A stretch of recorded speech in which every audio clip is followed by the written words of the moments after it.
Hello everyone, I am Mr. Disturbing, and I am here to help you today. I know you use this video to fall asleep, so before that, like the video and subscribe to the channel. Also, where are you from and what time are you watching? Now get comfortable and relax. The Polaroid cabin. The resignation letter sat on my kitchen counter for 3 days before I finally submitted it. 23 years old, and I'd already burned through 2 jobs that felt like slow suffocation. The office walls had started closing in sometime around month 6, fluorescent lights buzzing overhead like dying insects. My supervisor's voice had become white noise, and I found myself staring out windows at trees I couldn't name, wondering what it felt like to breathe air that hadn't been recycled through a dozen lungs. So I quit. No backup plan, no safety net. Just the vague notion that I needed space to think, to figure out what came next. The Appalachian mountains had always called to me in photographs. Those ancient ridges draped in mist, valleys carved deep by time and water. I'd never been much of a hiker, but something about the isolation appealed to me now. The idea of being alone with my thoughts, away from the constant hum of civilization. I packed light. A canvas backpack older than I was, inherited from my father. Sleeping bag, hammock, water purification tablets, energy bars that tasted like cardboard. My phone was a burner model I'd picked up at a gas station. Service would be spotty anyway, and I wasn't sure I wanted to be reached. The trail map I'd ordered online arrived yellowed at the edges, photocopied from something that looked decades old. The paper felt thin between my fingers, fragile. The drive took me deeper into West Virginia than I'd ever been. Highways gave way to state routes, then to county roads that twisted through hollers where the sun barely touched the asphalt. I passed abandoned gas stations with windows boarded up, their signs faded to illegibility.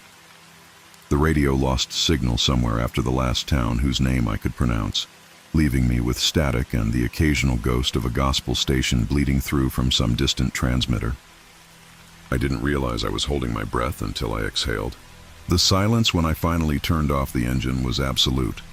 Not the silence of suburbia, punctuated by air conditioners and distant traffic, but something deeper. The kind of quiet that makes you aware of your own heartbeat, your own breathing. I stood beside my car for several minutes, just listening. Somewhere in the canopy above, a bird called once and went silent. The trailhead was marked by a weathered post driven into the ground at an angle, as if the earth had shifted around it over the years. The sign was too faded to read completely, but I could make out fragments. Ridge Trail, 3.2, my. The path itself was barely visible, more suggestion than reality, marked by occasional blazes carved into tree bark. Some were fresh, others so old they'd been nearly swallowed by new growth. I shouldered my pack and started walking. The forest closed around me like a living thing, branches reaching across the path to form a tunnel of green. My footsteps seemed unnaturally loud against the packed earth, and I found myself placing my feet more carefully, trying to move quietly without understanding why. Solitude had always been my refuge. As a child, I'd spent hours alone in my bedroom, reading, drawing, content with my own company. But this was different. This silence felt watchful, as if the trees themselves were taking note of my presence. I tried to shake off the feeling, focusing instead on the immediate concerns of hiking, watching for roots that might trip me, keeping track of the blazes, maintaining a steady pace. The trail wound upward through stands of oak and maple, their leaves just beginning to turn. Occasionally, I'd catch glimpses of the valley below through breaks in the canopy, but mostly I was surrounded by green walls that seemed to shift and close behind me as I passed. I checked my map periodically, though the path I was following didn't seem to correspond to any of the marked trails. I told myself it was probably just an old logging road, something that predated the map's creation. 2 hours in, I came to a fork. The main trail continued straight, marked by a fresh blaze carved into a massive oak. But to the left, another path branched off, fainter but still discernible. No blazes marked this route, but something about it drew my attention.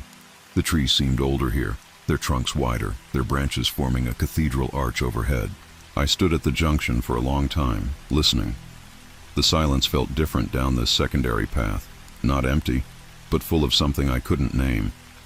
My rational mind told me to stick to the marked trail, to follow the blazes back to safety before dark, but my feet had already started moving left, toward the nameless path. The descent was gentle at first, then steeper. The canopy grew thicker, filtering the afternoon light into a green twilight that made it difficult to judge time. I checked my phone, no signal as expected, but the battery was still good.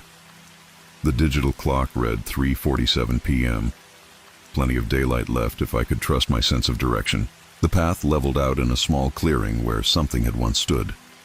Foundation stones emerged from the earth at regular intervals, overgrown with moss and small saplings. Nature was reclaiming whatever had been built here, but the outline was still visible if you knew how to look. I walked the perimeter, trying to imagine what kind of structure it had been. Too small for a house, too large for a shed, maybe a cabin, maybe something else. That's when I saw the ruins. 50 yards further into the clearing, almost hidden by a stand of young pines, stood the remains of a log cabin. The roof had caved in years ago, maybe decades. 2 walls remained partially standing, their logs dark with age and rot. The other walls had collapsed inward, leaving a jumble of timber and stone. Vines had grown through the gaps, binding the ruins together in a web of green. I approached slowly, my pack suddenly feeling heavier. There was something unsettling about the structure, though I couldn't pinpoint exactly what. Maybe it was the way the shadows fell across the collapsed timber, creating the illusion of depth where there should have been solid ground. Maybe it was the smell, not just the expected mustiness of decay, but something else, something metallic and sweet. I was still 10 feet away when I saw the photograph. It lay on the ground near what had once been the front door, protected from the elements by an overhang of collapsed roof beams, a Polaroid, its white border yellowed but intact. The image was still clear, though the colors had faded to sepia tones. It showed a man standing in front of the cabin. The same cabin, but whole, intact. The roof was solid, the walls straight and strong. The man stood directly in front of the door, his body perfectly centered in the frame. He was tall, thin, wearing clothes that looked like they belonged to another decade. A flannel shirt, dark pants, work boots. His face was turned toward the camera, but his expression was impossible to read. Not blank, exactly, but empty. As if he were looking at something beyond the lens, beyond the photographer, beyond the moment itself. I picked up the photograph with trembling fingers. The back was blank except for a single number written in pencil. 1. I studied the image more carefully. The man's eyes were light, almost colorless. His skin had a waxy quality that might have been the result of the old film, but seemed too deliberate, too pronounced. His hands hung at his sides, perfectly still. There was no wind in the photograph. His hair lay flat. His shirt showed no wrinkles or movement. Everything was perfectly, unnaturally still. I looked up at the ruins, then back at the photograph. The angles matched. The trees in the background were the same, though decades older now. This photo had been taken here, in this clearing, when the cabin still stood. But when? And by whom? More importantly, who was the man in the photograph? I slipped the Polaroid into my jacket pocket and backed away from the ruins. The afternoon light was beginning to slant through the trees at a lower angle, casting longer shadows. I needed to find a place to camp before dark, somewhere with access to water and level ground for my hammock. I found a spot about 60 yards from the cabin ruins, near a small stream that bubbled up from underground and disappeared again just as quickly. The water was clear and cold, tasting of minerals and stone. I filled my bottles and set up camp methodically, trying to focus on the familiar routine of outdoor preparation. The hammock went up between 2 sturdy oaks, positioned so I could see the clearing, but not the ruins themselves. I didn't want to look at that collapsed structure as I fell asleep. My sleeping bag was rated for temperatures down to 30 degrees, probably overkill for the season, but I'd rather be warm than sorry. I ate a cold dinner of energy bars and trail mix, washing it down with stream water that made my teeth ache. The silence was complete now, broken only by the gentle sound of moving water and the occasional creak of tree branches overhead. No insects, I realized. No birds, just the forest, holding its breath. As darkness fell, I retreated to my hammock with a small LED flashlight and the trail map. By the thin beam of light, I tried to pinpoint my location, but the unmarked path I'd followed didn't appear on any of the printed routes. I was somewhere in the Blue Hollow Range, but exactly where remained a mystery. I turned off the flashlight and lay back, listening to the night. The hammock swayed gently in the breeze, a soothing motion that reminded me of childhood, of being rocked to sleep. My breathing slowed, and I felt myself drifting toward unconsciousness. That's when I realized the hammock was still swaying, but there was no breeze. I opened my eyes to complete darkness. The canopy above was too thick to allow starlight through, creating a blackness so absolute it seemed solid. The hammock continued its gentle motion, back and forth, as if someone were standing beside it, pushing it with their hand. I lay perfectly still, listening. The stream still bubbled nearby, but everything else was silent. No wind in the trees, no animal sounds, no insects. Just the soft creak of rope and the whisper of fabric as the hammock moved. I reached for my flashlight, trying to move slowly, to avoid any sudden motions that might alert whatever was causing the movement. My fingers found the small cylinder, and I clicked it on. The beam of light revealed nothing. Empty forest, my pack hanging from a nearby branch, the stream catching the light and throwing it back in broken fragments. But the hammock was still moving, still swaying in that gentle, deliberate rhythm. I kept the light on for several minutes, sweeping it back and forth across the surrounding trees. Nothing moved. Nothing reflected the beam back at me. I was alone in the clearing, suspended in my hammock, swaying in the windless night. When I finally turned off the flashlight, the movement stopped. I didn't sleep for the rest of the night. I lay in the hammock, listening to the silence, feeling the fabric beneath me remain perfectly still. Occasionally, I'd hear a sound in the distance, the crack of a branch, the rustle of leaves, once what might have been footsteps moving through the underbrush. But these sounds never came closer, never resolved into anything I could identify. Dawn came slowly, filtered through the canopy in shades of gray and green. I climbed out of the hammock and walked the perimeter of my camp, looking for signs of disturbance. The ground was soft near the stream, and I found what I was looking for about 10 feet from where I'd slept. A footprint, pressed into the mud beside the water. Barefoot, human, but wrong somehow. The toes were too long, the arch too pronounced. The impression was deep, as if made by someone much heavier than their size would suggest. I knelt beside it, studying the details. The print was fresh, probably made during the night while I'd lain awake in my hammock. I followed the trail of prints along the stream bank, but they ended abruptly at a large, flat stone. Beyond that, nothing. No more prints, no disturbed vegetation, no sign of where the person had gone. They'd simply vanished. I packed my gear quickly, stuffing everything into my backpack without the careful organization I'd used the night before. The photograph was still in my jacket pocket, its edges sharp against my ribs. I wanted to look at it again, but something held me back. Instead, I shouldered my pack and started walking. The path back to the main trail should have been easy to follow. I'd been careful to note landmarks on my way in, but nothing looked familiar in the morning light. The trees seemed different, their branches arranged in patterns that didn't match my memory. The stream that had bubbled beside my camp was nowhere to be seen, though I could still hear water moving somewhere in the distance. I checked my compass, but the needle swung wildly, unable to find magnetic north. I tapped the housing, thinking it might be stuck, but the behavior continued. The needle spun in lazy circles, as if the magnetic field itself had become unstable. Panic began to build in my chest, but I forced it down. I'd been hiking for less than a day. I couldn't be that lost. I just needed to retrace my steps, find the fork in the trail, follow the blazes back to the main path. Simple navigation, nothing more. But as I walked, the forest around me seemed to shift. Trees that I was certain I'd passed on the way in were gone, replaced by others that looked similar but wrong in subtle ways. The path itself seemed to change direction, curving when I remembered it being straight, ascending when I was sure it had descended. I stopped every few minutes to check my surroundings, to take note of distinctive features that might help me orient myself. A lightning-struck oak with a hollow trunk, a boulder shaped like a sleeping bear, a cluster of birch trees growing in a perfect circle. But these landmarks seemed to move when I wasn't looking directly at them, appearing in new locations, arranged in different patterns. That's when I saw the carvings. They were cut into the bark of an ancient maple, about chest height, fresh enough that sap still wept from the wounds. Symbols, but not random scratches. These were deliberate, purposeful. Spirals that seemed to draw the eye inward. Geometric patterns that hurt to look at directly.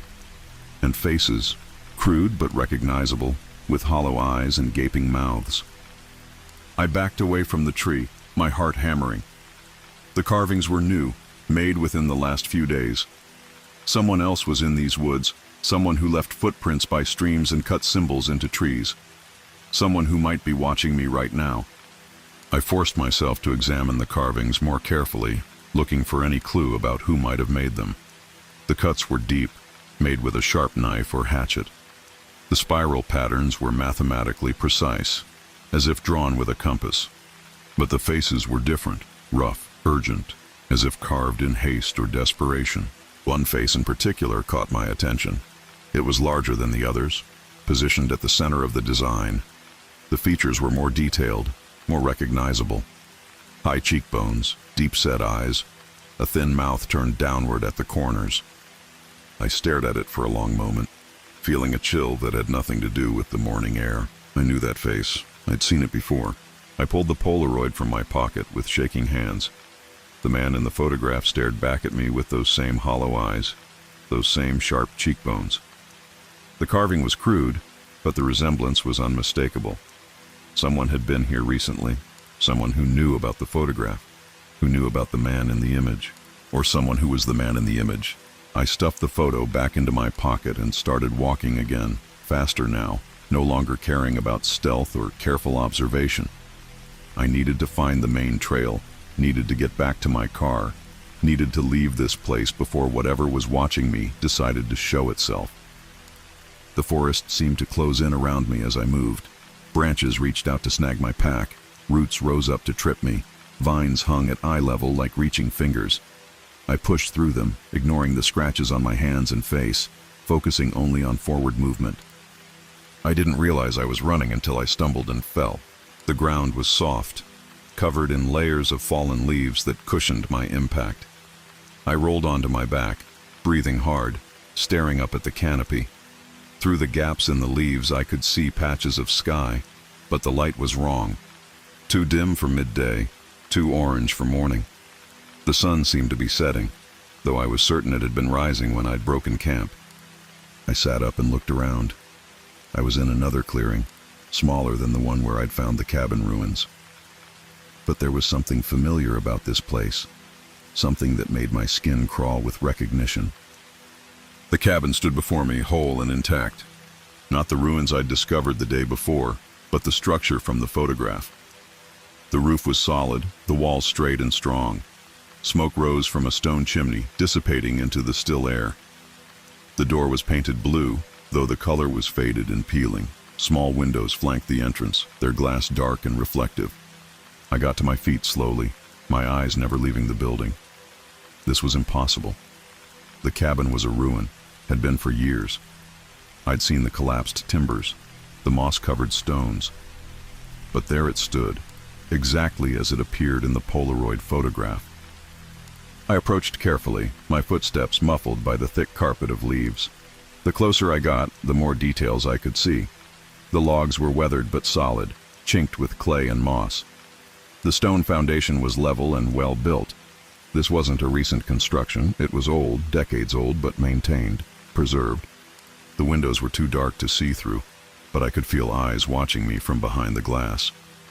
I stopped about 20 feet from the door, remembering the photograph, remembering the man who'd stood in that exact spot, the man whose face was now carved into trees throughout the forest. I pulled out the Polaroid again, comparing the image to the reality before me. Everything matched: the angle of the roof, the position of the windows, the large flat stone that served as a doorstep. But in the photograph, the man's shadow fell across the ground at my feet. In the failing light of the clearing, I could see my own shadow, but it was wrong somehow. Too long, too angular, as if cast by a different body entirely. I looked down at my feet and saw another photograph lying on the ground. This one was newer, the white border still bright, the colors sharp and clear. It showed the same clearing, the same cabin, but from a different angle. The perspective was from behind, looking over someone's shoulder toward the building. I could see the edge of a canvas backpack in the frame, a corner of a flannel shirt. My backpack, my shirt. The photograph had been taken from where I was standing right now, but I'd never been here before. I'd never seen this intact cabin. I'd never posed for this picture. I turned around quickly, expecting to see someone with a camera, someone who could explain what was happening. But the forest behind me was empty. Just trees and shadows and the fading light of an impossible sunset. When I turned back to the cabin, the door was open. No one stood in the doorway. No sound came from within. The opening was just a rectangle of deeper darkness, revealing nothing of the interior.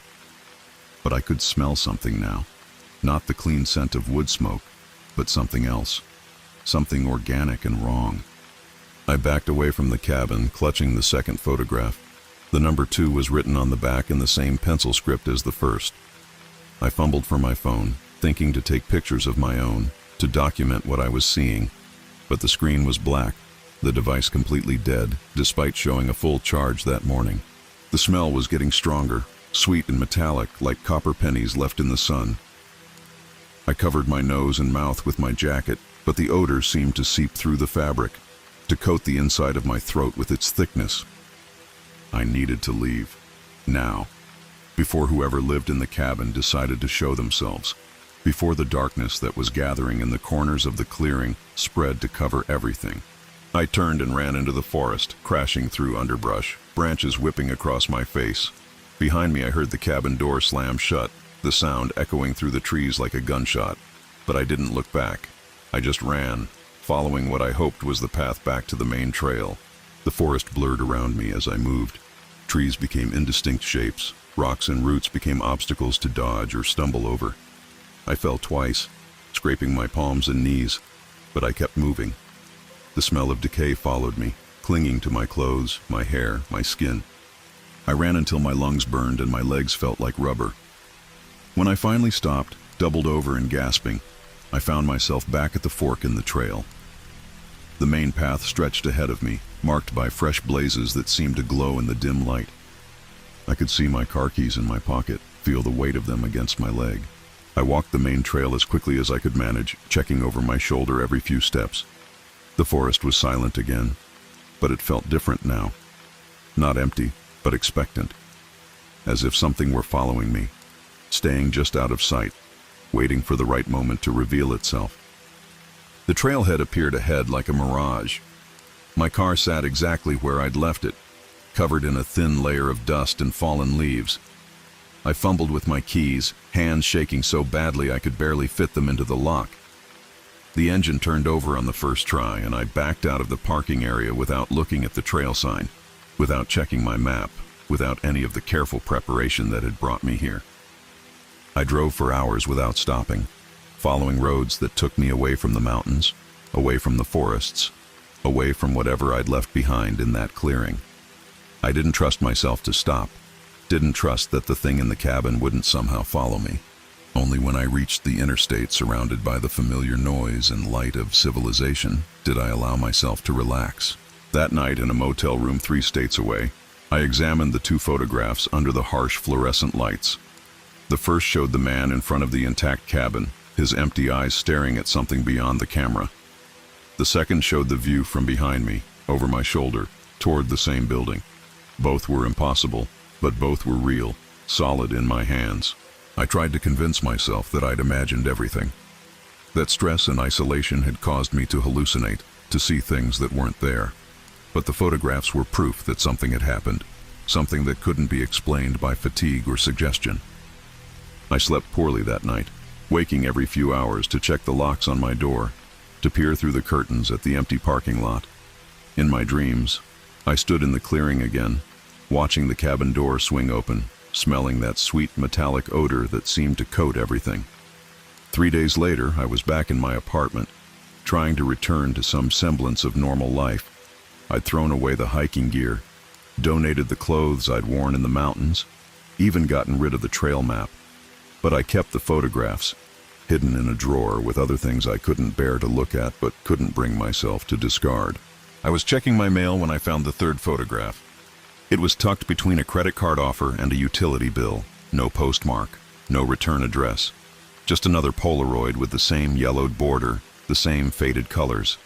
But this one was different from the others. It showed me. I was standing in the clearing, but closer to the cabin than I remembered being. Much closer. The photograph was taken from inside the building, looking out through one of those dark windows. I stood in the exact spot where the man had posed in the first picture, but my expression was different. Not empty, but terrified. My mouth was open as if I were screaming, but I couldn't remember making any sound. The number 3 was written on the back. I stared at the image for a long time, trying to remember when it might have been taken. I'd never approached the cabin that closely, never stood in that spot. But there I was, captured in permanent Polaroid clarity, my face a mask of fear and confusion. I moved out of that apartment the next week, finding a place across town with better security, more neighbors, more light. I changed my phone number, my email address, even my bank account. I told myself I was being paranoid, that whoever had taken the photographs couldn't possibly know where I lived. But I couldn't shake the feeling that I was being watched, that somewhere in the mountains, something was waiting for me to return. I never went back to that region. I never hiked alone again. I avoided forests, camping, anything that might remind me of those 2 days in the Blue Hollow Range. But sometimes, late at night, I'd take out the photographs and study them under a bright lamp, looking for details I might have missed. The man in the first photograph never changed. He stood in the same spot, wearing the same clothes, staring at the same invisible point beyond the camera. But in the second photograph, the one taken from behind me, I sometimes thought I could see movement in the cabin windows, a shadow passing across the glass, a pale face pressed against the pane. And in the third photograph, the one that showed me screaming silently in the clearing, I could see something else. Something I'd missed in my initial examination, something that made my blood run cold every time I noticed it. There was a fourth figure in the background, standing just at the edge of the tree line, barely visible, more shadow than substance, but unmistakably human in shape. It was tall, thin, wearing clothes that looked like they belonged to another decade. And though the image was too dark to make out details, I knew it was watching me with hollow, colorless eyes. I never found a fourth photograph, but I know it exists somewhere, waiting to be delivered, waiting to reveal whatever happened next in that clearing. I know that someday, maybe next week, maybe next year, I'll check my mail and find another Polaroid with a number 4 written on the back. I know that the man in the photographs is still there, still standing in that clearing, still waiting for the next person to find their way down that unmarked path. And I know that somewhere in the mountains, in a cabin that exists and doesn't exist, my own image is being developed in the chemical darkness of a Polaroid camera. The waiting is the hardest part. Every sound outside my apartment makes me freeze. Every shadow in my peripheral vision makes me turn. Every piece of mail makes my hands shake as I sort through it, looking for that telltale white border, that faded color palette, that impossible image of something that should not exist. Because I know that the story isn't over. The photographs are still being taken, still being developed, still being delivered to people who stumbled into something they were never meant to see. And somewhere in the Blue Hollow Range, in a clearing that exists outside of time and logic, a man with hollow eyes stands waiting for the next visitor to arrive. I just hope it isn't me. The Clarksville Cabin. The invitation came through a text message on a Tuesday morning, the kind of casual offer that changes everything. My cousin Jason needed someone to watch his place for a month while he traveled for work. The catch?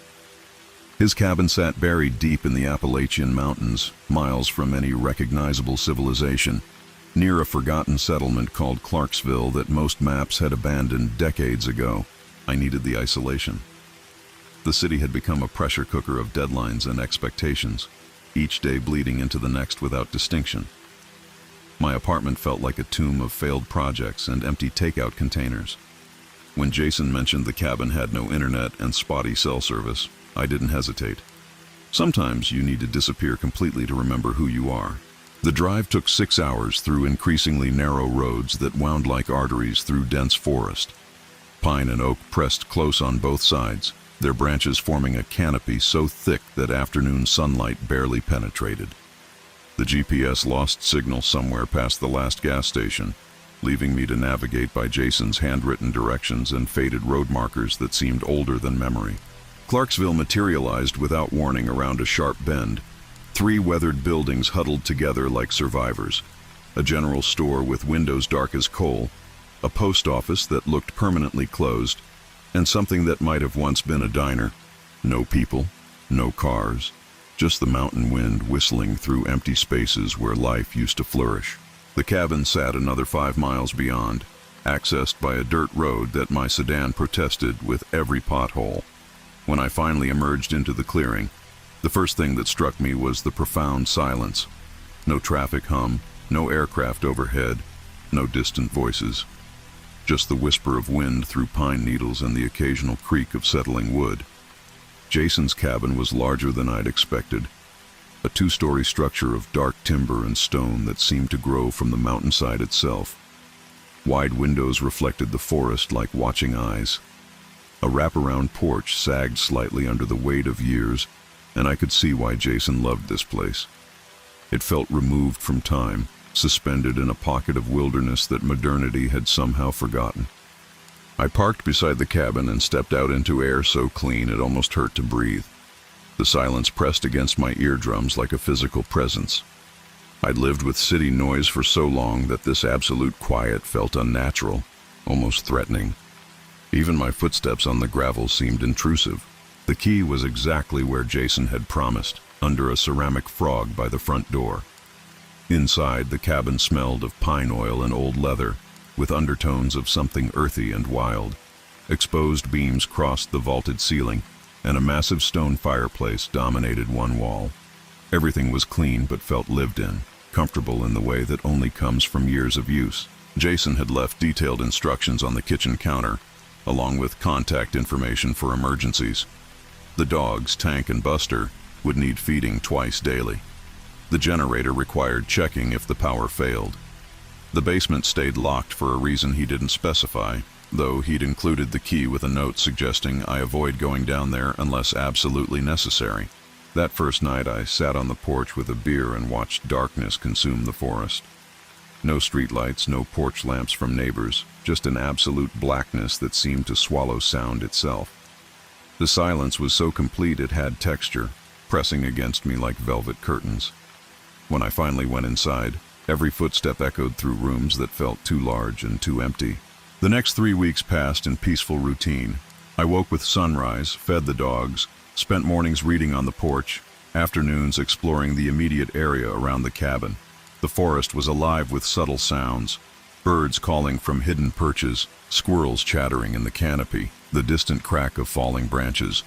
But these natural sounds only emphasized the deeper silence, the complete absence of human activity.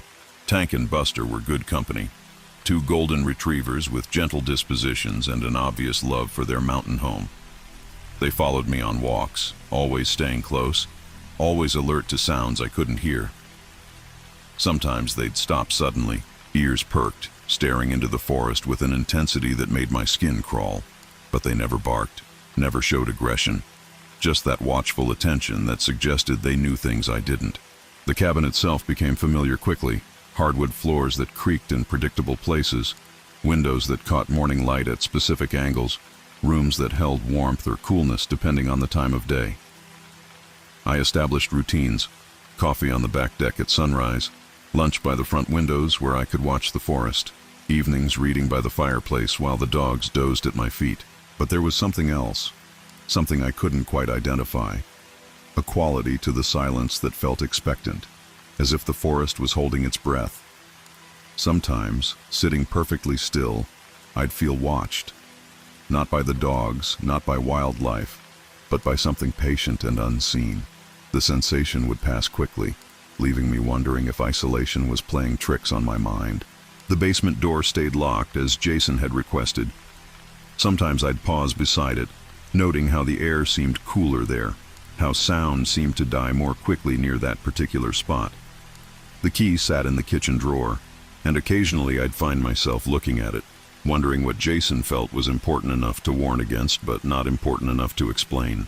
The first incident shattered 3 weeks of tranquil routine on a Thursday night, when autumn storms rolled across the mountains like artillery. Rain hammered the roof with supernatural fury, and wind howled through the trees with voices that sounded almost human. I was reading by lamplight when the power died, plunging the cabin into absolute darkness. The silence that followed the storm's passage was different, heavier somehow. I found a flashlight and checked the main electrical panel, but everything looked normal. Jason's instructions mentioned the backup generator in the basement, accessible through the locked door I'd been avoiding. The key turned easily, revealing stairs that descended into blackness my flashlight couldn't penetrate. The air rising from below carried a scent of damp earth and something else, something organic and old. Each step down felt like descending into a tomb. Halfway down, my flashlight beam caught something white scattered across the wooden steps. Bones. Small ones, delicate as bird skeletons, arranged in no pattern I could recognize.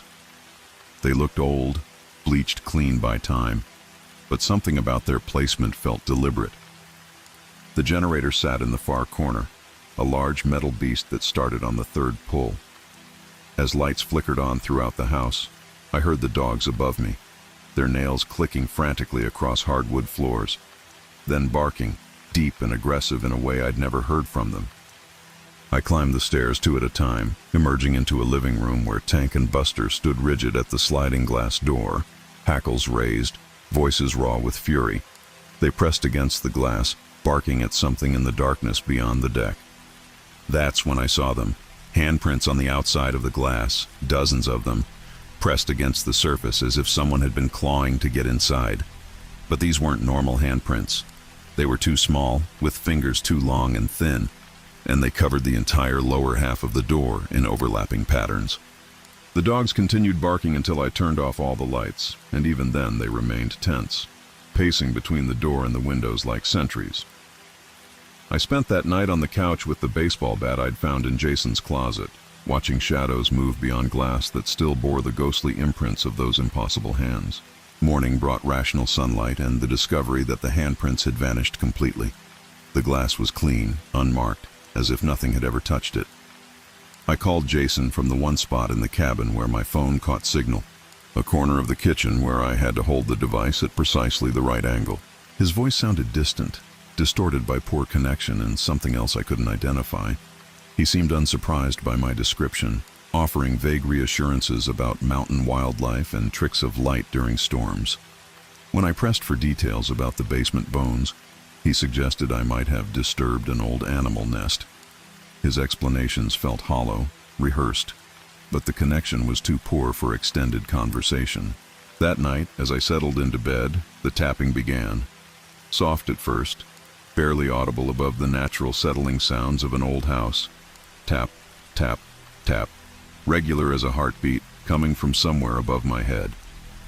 I lay listening, trying to convince myself it was rain or branches, but the sound was too rhythmic, too purposeful.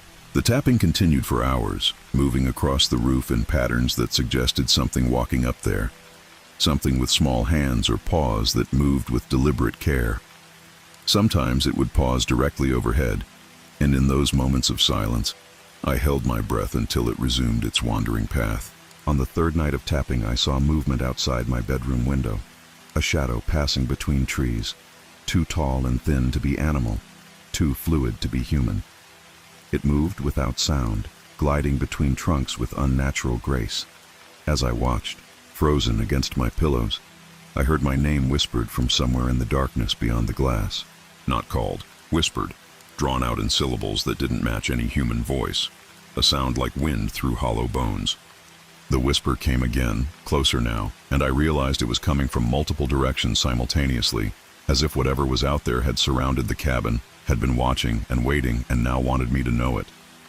I didn't sleep that night, or the next. The tapping continued, the whispers grew more frequent, and the dogs began refusing to go outside even for necessary business.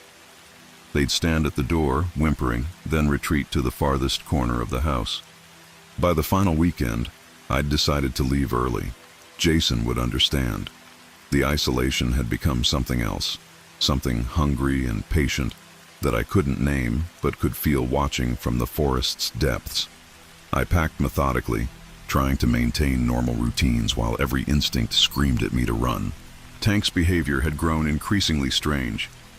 He'd taken to sitting in the kitchen, staring at the pantry with unwavering focus. Not at the food inside, but at the pantry itself, as if he could see something I couldn't. When I'd call his name, he'd look at me with eyes full of warning. On my final morning, as I loaded the car, Tank began growling at the pantry with an intensity that raised every hair on my body, deep, rumbling sounds that spoke of predators and ancient fears. I followed his gaze and noticed something I'd missed in 3 weeks of daily kitchen use. The pantry floor didn't sit flush with the rest of the kitchen. There was a gap, barely visible, running along one edge. I knelt and ran my fingers along the seam, discovering that an entire section of flooring could be lifted. Beneath was a crawl space I hadn't known existed, dropping into darkness that my phone's flashlight couldn't penetrate. But I could see the floor of the space, and what I saw made my hands shake so violently I nearly dropped the phone. Scratches, hundreds of them, carved deep into the wooden boards. Small marks made by tiny claws, covering every inch of visible surface in frantic patterns. The scratches were concentrated near what looked like a smaller opening leading deeper under the house, into spaces that disappeared beyond my light's reach. I lowered the panel back into place and stepped away from the pantry. Tank continued growling, and now Buster had joined him, both dogs backing toward the front door with their attention fixed on that innocent-looking food storage. I didn't investigate further. I didn't call Jason. I finished loading my car and drove away from the cabin without looking back, leaving the keys on the kitchen counter beside a note explaining my early departure. The dogs came with me, refusing to be left behind, pressing against the car doors as if something might try to drag them back. In my rearview mirror, the cabin disappeared into forest shadows that seemed to reach for my car like grasping fingers. I drove until I reached the interstate, until civilization surrounded me with its familiar noise and light pollution, until the memory of those scratched boards began to feel like a nightmare rather than reality. But sometimes, in the deep quiet of night, I still hear that rhythmic tapping and wonder what lives in the spaces beneath Jason's mountain home. What makes marks like desperate prayers carved into wood by creatures too small to understand, but too persistent to ignore? I never asked Jason about the crawl space. Some knowledge carries too much weight for casual conversation, but I know now why he needed someone else to watch the place, why he was so careful about the basement, why his voice sounded hollow when I called. The Appalachian mountains keep their secrets buried deep, and some mysteries are better left undisturbed. Found the post on a hiking forum buried deep in the archives, dated 3 years back. The username was deleted, the profile gone, but the message remained like a digital ghost haunting the server. It was titled simply, "Cave near Tellico Plains. Do not enter." The text was brief, almost frantic in its brevity. Someone had discovered a cave system along the Tennessee, North Carolina border, marked by an abandoned ranger station and rusted fencing. The warning was specific and chilling. If you hear clicking sounds from within, turn back immediately. No explanation followed, no elaboration on what might cause such sounds or why they demanded retreat. Something about that post lodged itself in my mind like a splinter. I had been hiking the Appalachians for over a decade, exploring every trail guide and online forum, seeking the unmarked paths and forgotten places that most people never see. The mountains held secrets in their ancient folds, and I collected those secrets like others collected stamps. This post felt different though, weighted with genuine fear rather than typical internet bravado. I spent weeks researching the area around Tellico Plains, cross-referencing topographical maps with forestry records and old ranger station locations. The mountains in that region were thick with Cherokee history, riddled with limestone caves and underground waterways. Most of the ranger stations had been abandoned decades ago when the Forest Service consolidated operations. Finding one particular station in that vast wilderness would be like finding a specific pebble on a beach. But obsession has a way of making the impossible seem merely difficult. I planned my approach carefully, marking potential access points and calculating hiking distances. The forum post had mentioned a fence, which suggested the cave entrance was considered hazardous enough to warrant some form of barrier, however inadequate. Government agencies don't fence empty holes in the ground without reason. The morning I set out, October mist clung to the mountains like cobwebs. My breath formed small clouds as I loaded my pack with the usual supplies: headlamp, backup batteries, rope, first aid kit, water, and emergency rations. I also brought my camera, though I wasn't sure why. Perhaps I wanted proof of whatever I might find, or maybe I just needed the familiar weight of technology against the unknown. The trail began easy enough, following established paths through hardwood forests painted brilliant with autumn colors. But as I climbed higher and ventured further from the marked routes, the terrain grew more challenging.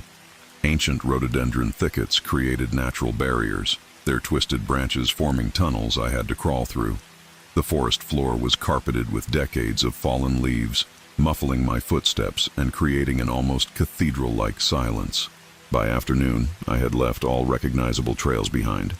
I was navigating purely by compass and instinct now, following ridgelines and creek beds through landscape that felt increasingly primordial.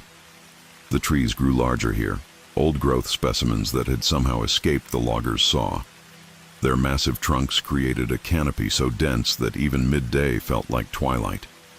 It was nearly sunset when I found the ranger station, or what remained of it. The building had been abandoned for so long that the forest was slowly reclaiming it. Vines covered most of the walls, and small trees had sprouted through gaps in the roof. The windows were long gone, leaving dark rectangular holes that stared out like empty eye sockets. But the structure was unmistakably man-made, and unmistakably official. A weathered sign near the entrance still bore the faded logo of the National Forest Service. Behind the station, just as the forum post had described, stood a section of chain-link fencing. It was old and rusted, with several gaps large enough for a person to squeeze through. The fence seemed to serve no practical purpose, protecting nothing visible from nothing apparent. But as I approached, I noticed that it formed a rough semicircle around a depression in the hillside, and at the center of that depression was a crack in the limestone bedrock. The cave entrance was smaller than I had expected, barely wide enough for a person to enter sideways. It descended at a steep angle, disappearing into absolute darkness within a few feet. Standing at the threshold, I could feel cool air flowing out of the opening, carrying with it the mineral scent of deep earth and something else I couldn't identify, something organic and stale. I should have left then. Every rational part of my mind screamed warnings, reminding me that solo cave exploration violated every safety protocol I had ever learned. But the mystery had its hooks in me too deep. I had come too far and invested too much time to turn back now. I convinced myself that I would only explore the entrance chamber, just enough to satisfy my curiosity and perhaps understand why someone had felt compelled to post that cryptic warning. I squeezed through the opening and immediately felt the temperature drop. My headlamp beam revealed walls of smooth limestone, carved by millennia of water flow into organic curves and ripples. The passage was narrow but navigable, angling downward at a steep but manageable grade. I had to move carefully, testing each step on the slick rock surface. The walls began to change as I descended. What had started as natural limestone formations gradually gave way to something else entirely. At first I thought the patterns were just unusual mineral deposits or water staining, but as I examined them more closely, they revealed themselves to be deliberate markings carved into the stone. The carvings were unlike anything I had ever seen, yet they triggered a deep, primal recognition. They weren't symbols or letters from any known alphabet, but rather flowing, organic shapes that seemed to writhe and move in the shifting beam of my headlamp. Some resembled twisted branches or root systems, while others looked almost like anatomical drawings of internal organs or nervous systems. The longer I stared at them, the more they seemed to pulse with their own rhythm, as if they were alive and breathing. The passage continued downward, and the carvings grew more elaborate and disturbing. They covered every available surface now, layered over each other in dense, chaotic patterns that made my eyes water to follow. The organic stench I had noticed at the entrance was growing stronger, a mixture of decay and something else that made my stomach clench with instinctive revulsion. That was when I heard the first click. It was subtle, barely audible above the sound of my own breathing and heartbeat. A single sharp sound like a fingernail tapping against glass. I froze, listening intently, but heard only silence. I told myself it was just the cave settling, limestone expanding and contracting with temperature changes. Caves make noise. They creak and drip and echo with their own mysterious sounds. But then it came again. Click. And then again from a different direction. Click, click. My mouth went dry as I remembered the forum post's warning. The sounds were exactly as described, sharp and deliberate, like someone or something was tapping out a rhythm in the darkness ahead. But they didn't sound mechanical or random. They had an organic quality, a wet clicking like joints popping or shells cracking. The rational part of my mind urged me to leave immediately, to honor the anonymous warning and retreat while I still could. But I was already deeper in the cave system than I had intended, and the passage behind me seemed to stretch much further than I remembered. The darkness had a weight to it now, pressing against my back like a living thing. The clicking sounds were coming more frequently, echoing off the carved walls in patterns that almost resembled communication. Click, click, pause, click, click, click, click, pause. As if something was trying to speak, using the only voice it possessed. I pressed forward, drawn by a fascination that overrode my fear. The passage opened into a larger chamber and my headlamp beam swept across walls covered in the most elaborate carvings yet. These weren't just random patterns, but seemed to tell a story of sorts, depicting figures that were almost human, but wrong in fundamental ways. They had too many joints, limbs that bent in impossible directions, faces that were collections of holes and protrusions rather than recognizable features. The clicking was very close now, coming from multiple directions at once. I could hear something moving in the darkness beyond my light's reach, a wet sliding sound like raw meat being dragged across stone. My heart hammered against my ribs as I realized I was no longer alone in the cave. I swept my headlamp beam across the chamber, and for just a moment, the light caught something that made my mind rebel against what it was seeing. In the far corner, partially hidden behind a limestone formation, something crouched that had once been human, but had been changed by forces I couldn't comprehend. Its skin was pale and translucent, revealing the dark network of veins and organs beneath. The limbs were elongated and twisted, joints bending backward in ways that defied anatomy. But it was the face that destroyed any remaining grip I had on rationality. It was a collection of holes and slits that opened and closed in rhythm with the clicking sounds, as if the creature was breathing through wounds that had learned to speak. The thing's head turned toward my light with a motion too fluid for any vertebrate, and I saw that what I had taken for eyes were actually clusters of smaller holes that dilated and contracted like camera apertures. The clicking intensified, becoming a frantic staccato that echoed off the chamber walls and seemed to come from the carvings themselves. Terror flooded my system with adrenaline, overriding all conscious thought. I turned and ran, stumbling over loose rocks and scraping against the narrow passage walls in my desperate need to escape. Behind me, the clicking grew louder and more agitated, joined by the wet sliding sound of something large moving through the darkness with impossible speed. The carved walls seemed to pulse and writhe in my peripheral vision as I fled, and I had the terrible certainty that the patterns were changing, rearranging themselves to track my passage. The organic stench was overwhelming now, filling the air with the smell of something ancient and wrong. I burst from the cave entrance like a cork from a bottle, gasping the clean mountain air and shaking with relief. But even outside, I could still hear the clicking echoing from the depths, fainter now but persistent, as if the thing below was calling to others of its kind.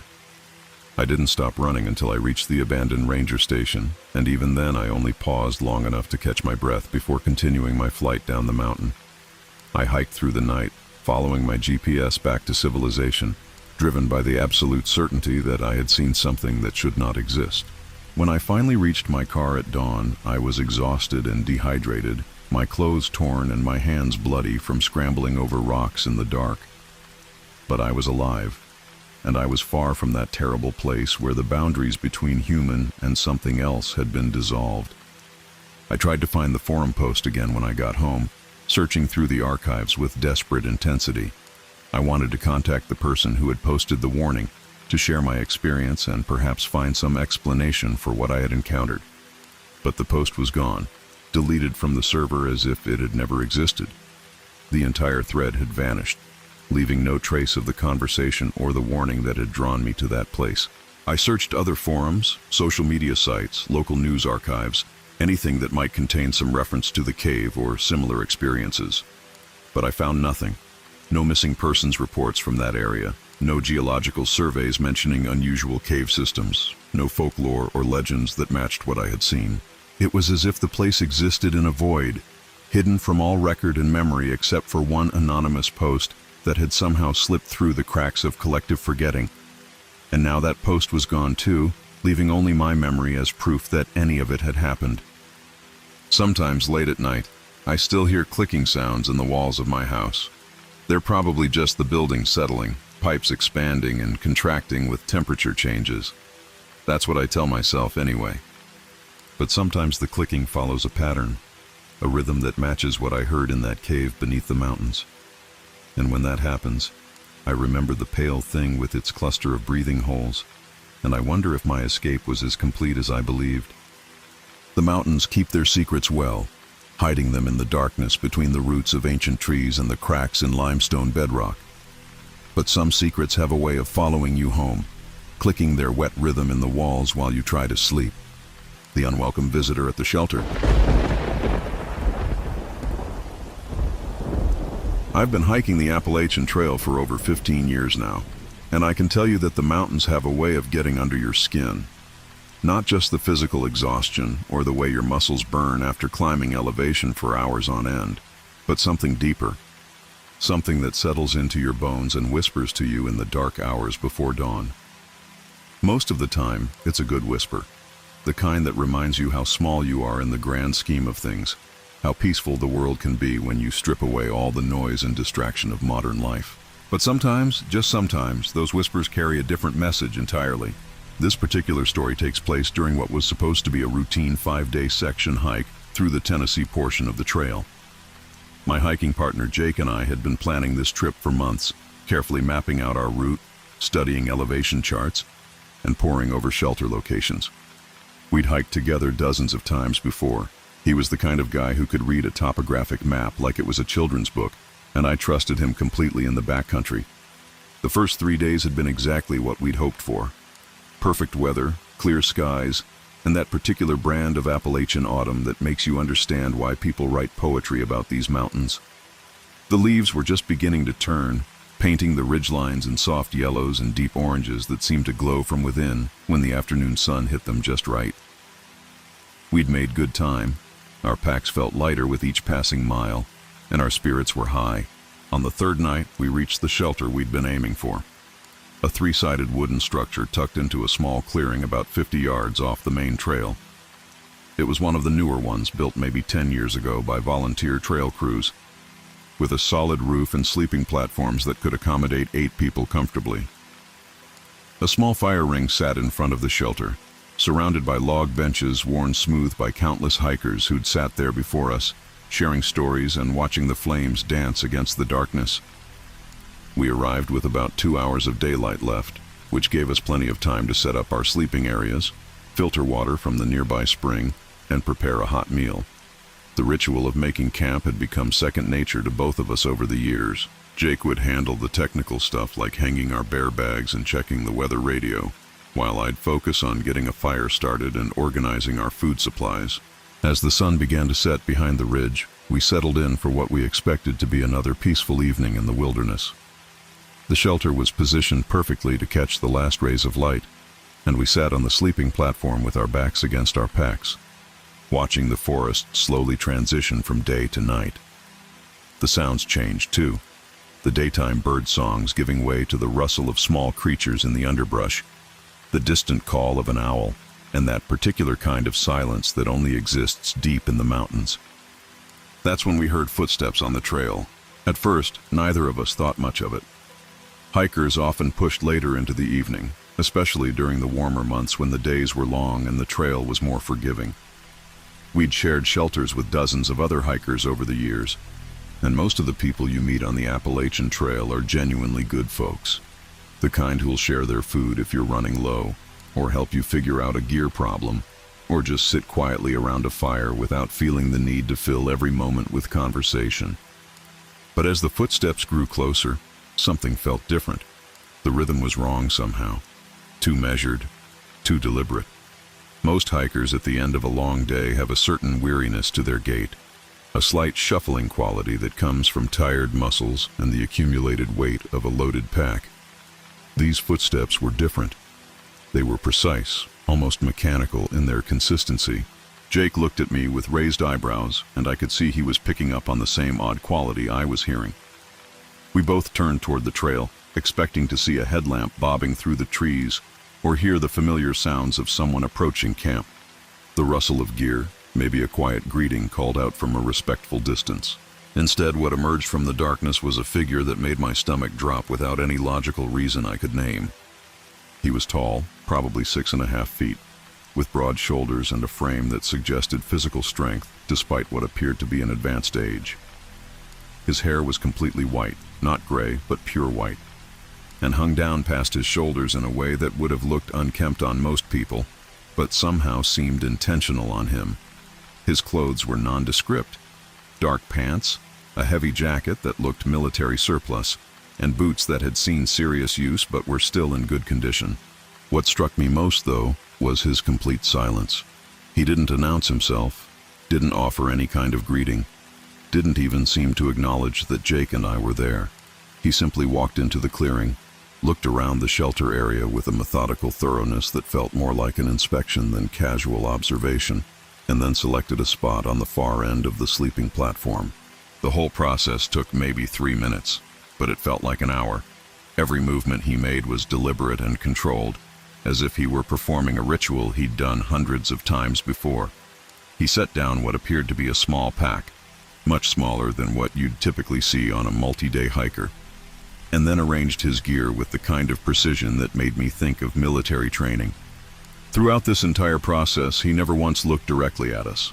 It wasn't that he was avoiding eye contact exactly, but more like he was operating in a completely different sphere of existence, as if Jake and I were simply part of the landscape, no more worthy of acknowledgement than the trees or rocks surrounding the shelter. Jake, who's never been one to let an awkward situation fester, tried to break the ice with a friendly greeting. He asked where the man was hiking from, how his day had been, whether he needed to use our water filter. Basic trail courtesy, the kind of conversation that happens 1,000 times a day on the Appalachian Trail. The man didn't respond, not even a nod or a gesture to indicate he'd heard.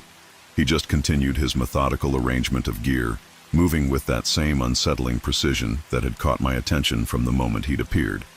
I found myself studying him more closely, trying to figure out what it was about his presence that was making my skin crawl. On the surface, there was nothing overtly threatening about him. He wasn't displaying any aggressive behavior, wasn't making any moves that could be interpreted as hostile. If anything, he seemed to be going out of his way to avoid any kind of interaction with us. But there was something in his stillness that felt wrong. Most people, even quiet people, have a kind of natural restlessness to them. They shift their weight, adjust their position, make small, unconscious movements that are just part of being human. This man was different. When he wasn't actively doing something, he became absolutely motionless, like a statue or a predator waiting for exactly the right moment to strike. The fire began to die down as the evening wore on, and Jake made a move to add more wood to keep it going. It was something we'd done automatically every night of the trip, part of the comfortable routine that made camping feel safe and familiar. But as he stood up and walked toward the wood pile we'd gathered earlier, I noticed the man's head turn slightly in his direction. It was the first time he'd shown any awareness of our presence, and there was something about the quality of his attention that made me deeply uncomfortable. He wasn't just watching Jake add wood to the fire. He was studying him, taking in every detail of his movements with an intensity that felt almost scientific in its focus. Jake noticed it too.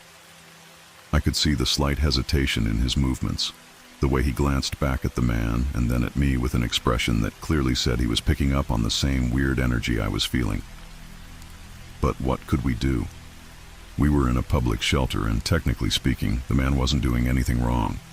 Weird wasn't illegal, and the Appalachian Trail was open to everyone.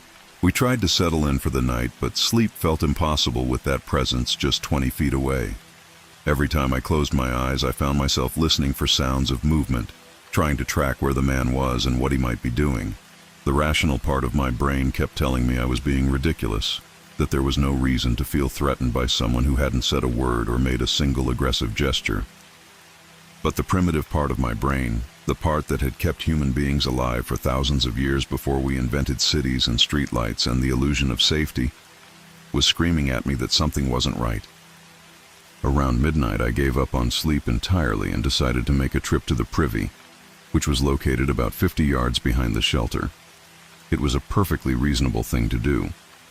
I'd made the same trip the previous 2 nights without giving it a second thought, but as I quietly slipped out of my sleeping bag and grabbed my headlamp, I became acutely aware of how exposed I would be walking alone through the darkness.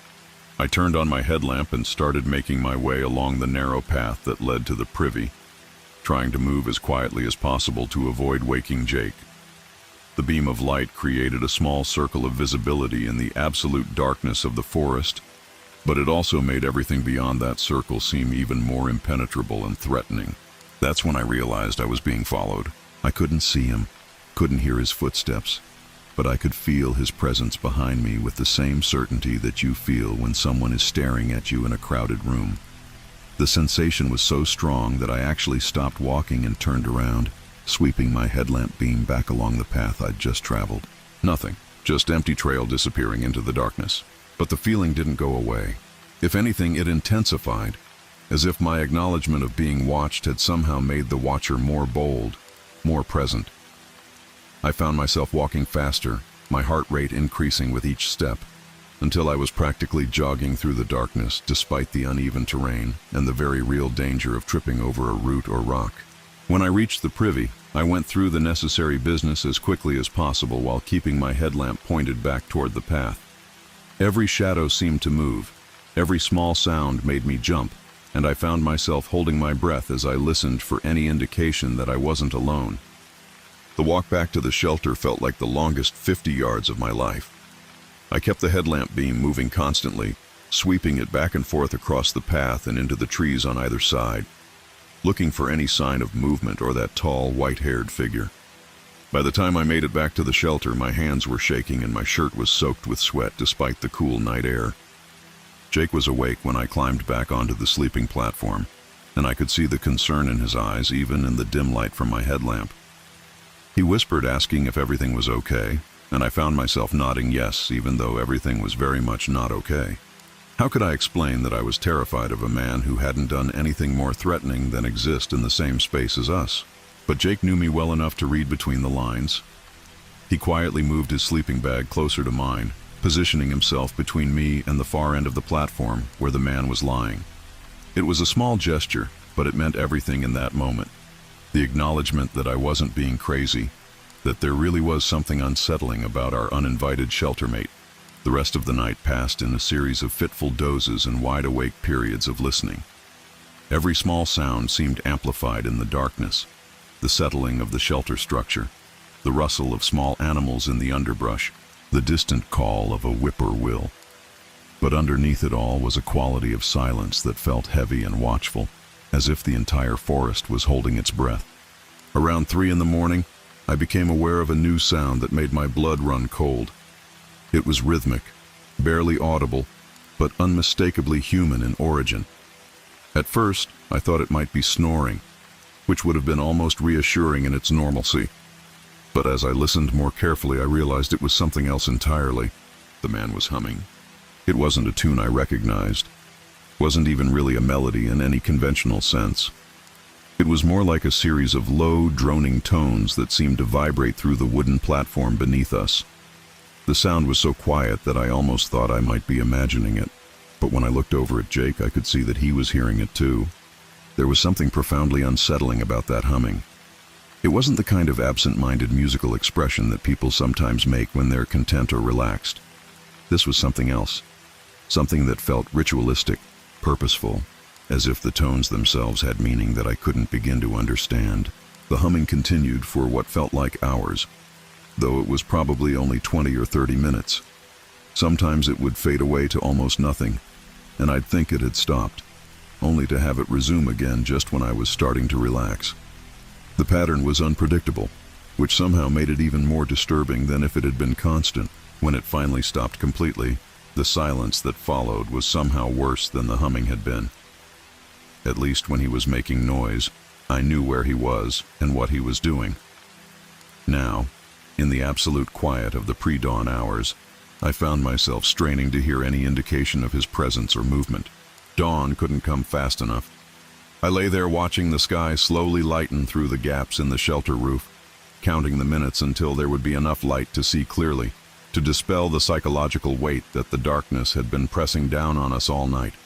As the first rays of sunlight began to filter through the trees, I felt some of the tension in my shoulders begin to ease. Whatever weirdness had been happening in the darkness, surely it would seem less threatening in the clear light of day. I started to feel almost embarrassed about how frightened I'd been, began to construct reasonable explanations for everything that had happened. Maybe the man was just socially awkward, or had some kind of mental condition that made normal interactions difficult. Maybe the humming was a form of meditation, or a way of dealing with his own anxiety about sleeping in unfamiliar places. Maybe I'd let my imagination run away with me in the darkness, turning innocent behavior into something sinister. But when I finally worked up the courage to look over at the far end of the sleeping platform, my rational explanations crumbled instantly. The man was gone. Not just gone, but gone in a way that defied explanation. His gear was nowhere to be seen. There was no impression in the sleeping area where he'd been lying, no evidence whatsoever that anyone had ever occupied that space. It was as if he'd simply evaporated with the morning mist. Jake sat up and looked in the same direction, his face reflecting the same confusion and growing alarm that I was feeling. We both got up and walked over to examine the area more closely, looking for any sign that someone had been there during the night. Nothing. The wooden platform was clean, the surrounding area showed no footprints or disturbance, and there was no indication that anyone had passed through the clearing other than ourselves. But the most unsettling part was what we found when we checked the trail register. A notebook kept at most shelters where hikers sign in and leave brief comments about their journey. We'd both signed it when we'd arrived the previous evening, and there had been 2 other entries from hikers who'd passed through earlier in the day. Our entries were still there, along with the 2 from the previous day. But there was a new entry, written in handwriting that was so precise it looked almost mechanical. It simply said, "Watching, always watching. The mountains remember everything." There was no name, no date, no indication of where the writer was coming from or going to. Just those 8 words, written in ink that looked fresh but somehow seemed to have been there forever. We packed up our gear in record time and got back on the trail without speaking much about what had happened. What was there to say? We'd both experienced something that didn't fit into any rational framework we could construct. A man who appeared from nowhere, behaved in ways that violated every normal social convention, hummed strange tones in the darkness, and then vanished without a trace, leaving behind only a cryptic message that felt more like a warning than a casual journal entry. The rest of our hike passed without incident, but the experience had fundamentally changed something about how I felt in those mountains. The comfortable familiarity was gone, replaced by a constant awareness that I was being observed, that the wilderness around me was not the empty, peaceful place I'd always imagined it to be. Even now, years later, I can't shake the feeling that encounter left with me. When I'm hiking alone and the sun starts to set, when I'm settling into my sleeping bag in a remote shelter, when I hear unexplained sounds in the darkness, I find myself remembering that tall figure with the white hair and the mechanical movements and the humming that seemed to come from somewhere deeper than his throat. The mountains remember everything he'd written. And sometimes, I think they remember things that never should have been forgotten. Things that should have stayed buried in the dark spaces between the trees, where the trail markers can't reach and the maps don't show the whole truth. I still hike the Appalachian Trail. I still love these mountains and the peace they usually bring. But I'm more careful now about where I choose to spend the night, and I pay closer attention to the quality of silence that surrounds me when the sun goes down. Because sometimes, just sometimes, that silence is listening back. The man without a pack. I've been hiking the Appalachian Trail on and off for 15 years now, and I can tell you that there are certain unwritten rules out there. You nod to fellow hikers. You share trail information. You respect the silence that the mountains demand. Most importantly, you never hike the trail without proper gear. That's why what I encountered 3 summers ago still keeps me awake at night. I was going through what my ex-wife called my midlife crisis phase at the time. 42 years old, recently divorced, kids who barely return my phone calls. The kind of emptiness that makes you want to disappear into the woods for a while. So I planned a solo section hike through the Great Smoky Mountains, starting at Clingman's Dome and working my way north toward Gatlinburg. The morning I started, a thick fog had settled over the mountains like a burial shroud. Visibility was maybe 20 feet in any direction. The air was so still it felt solid, pressing against my skin with the weight of impending rain. Even the usual chorus of birds seemed muted, as if the forest itself was holding its breath. I've always preferred hiking alone. There's something about the solitude that strips away all the noise of everyday life, leaving you with nothing but your thoughts and the rhythm of your boots on the trail. But that morning, the silence felt different, heavier, like something was listening. The trail was muddy from recent rains, and my boots squelched with each step. The sound seemed unnaturally loud in the muffled atmosphere. Occasionally, I'd hear a twig snap somewhere in the fog, but when I'd stop to listen, there would be nothing, just that oppressive quiet. About 2 hours into my hike, I started to feel like I was being watched. It's a primitive instinct, something that probably kept our ancestors alive when they were still prey animals. The hair on the back of your neck stands up. Your peripheral vision becomes hyperactive. Every shadow could be hiding something with teeth. I told myself it was just the fog playing tricks on my mind. The way it moved through the trees created illusions, shapes that looked almost human until you focused on them. Then they'd dissolve back into vapor. But the feeling persisted. I stopped at a small clearing to check my map and eat some trail mix. The fog was starting to thin slightly, revealing the ghostly outlines of dead trees that had been stripped bare by some long-ago forest fire. They stood like skeletal fingers reaching toward the gray sky, their blackened bark giving them an almost supernatural appearance. That's when I heard footsteps. Not the careful, deliberate steps of an experienced hiker, but something else. A shuffling, irregular gait that seemed to pause every few seconds, as if whoever was walking was listening for something, or watching. The sound was coming from further up the trail, in the direction I was heading. I shouldered my pack and continued on, expecting to encounter another hiker coming the opposite way. It's common courtesy to exchange a greeting, maybe share information about trail conditions ahead. The footsteps grew closer. Then through the thinning fog, I saw him. He was walking directly toward me, maybe 50 feet away, but something about him immediately set my teeth on edge. He was tall, probably 6'3" or 4", with a lean build that suggested he was in good physical condition. He wore dark clothing that seemed to absorb what little light filtered through the canopy. His hair was dark too, though I couldn't make out his facial features clearly through the remaining wisps of fog. But here's what stopped me cold. He had no pack, no hiking poles, no water bottles, no gear of any kind. Anyone who's spent time on the Appalachian Trail knows that's impossible. Even day hikers carry at least a small backpack with water and snacks. The nearest town was 15 miles away in either direction. The temperature was dropping, and rain was clearly coming. Hiking without gear out here wasn't just foolish, it was potentially fatal. As he got closer, I raised my hand in the universal hiker's greeting. "Morning," I called out. He didn't respond, didn't even acknowledge my presence. He just kept walking with that strange, shuffling gait, his head slightly down, looking at the trail ahead of his feet. When he was about 20 feet away, I could see his face more clearly, and what I saw made my blood run cold. His skin was pale, almost gray, with a waxy quality that reminded me uncomfortably of the corpses I'd seen during my brief stint as a paramedic years ago.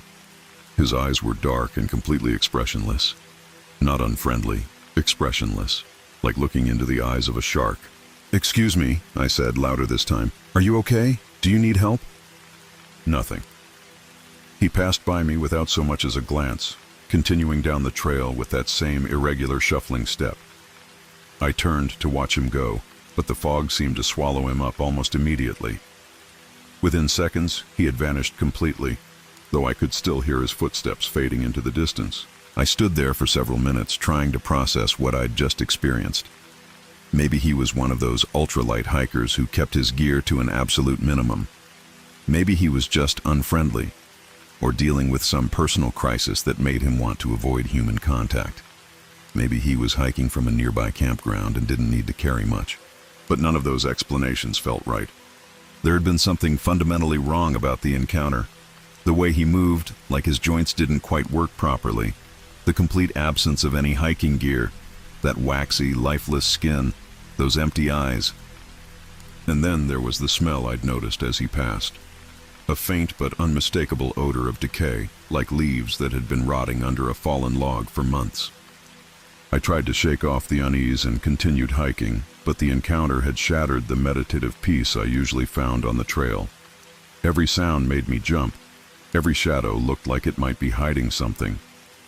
The fog continued to dissipate, but instead of making me feel safer, the increased visibility only seemed to reveal more things that didn't belong. A tree that looked like it had claw marks gouged deep into its bark. A pile of rocks that seemed too deliberately arranged to be natural.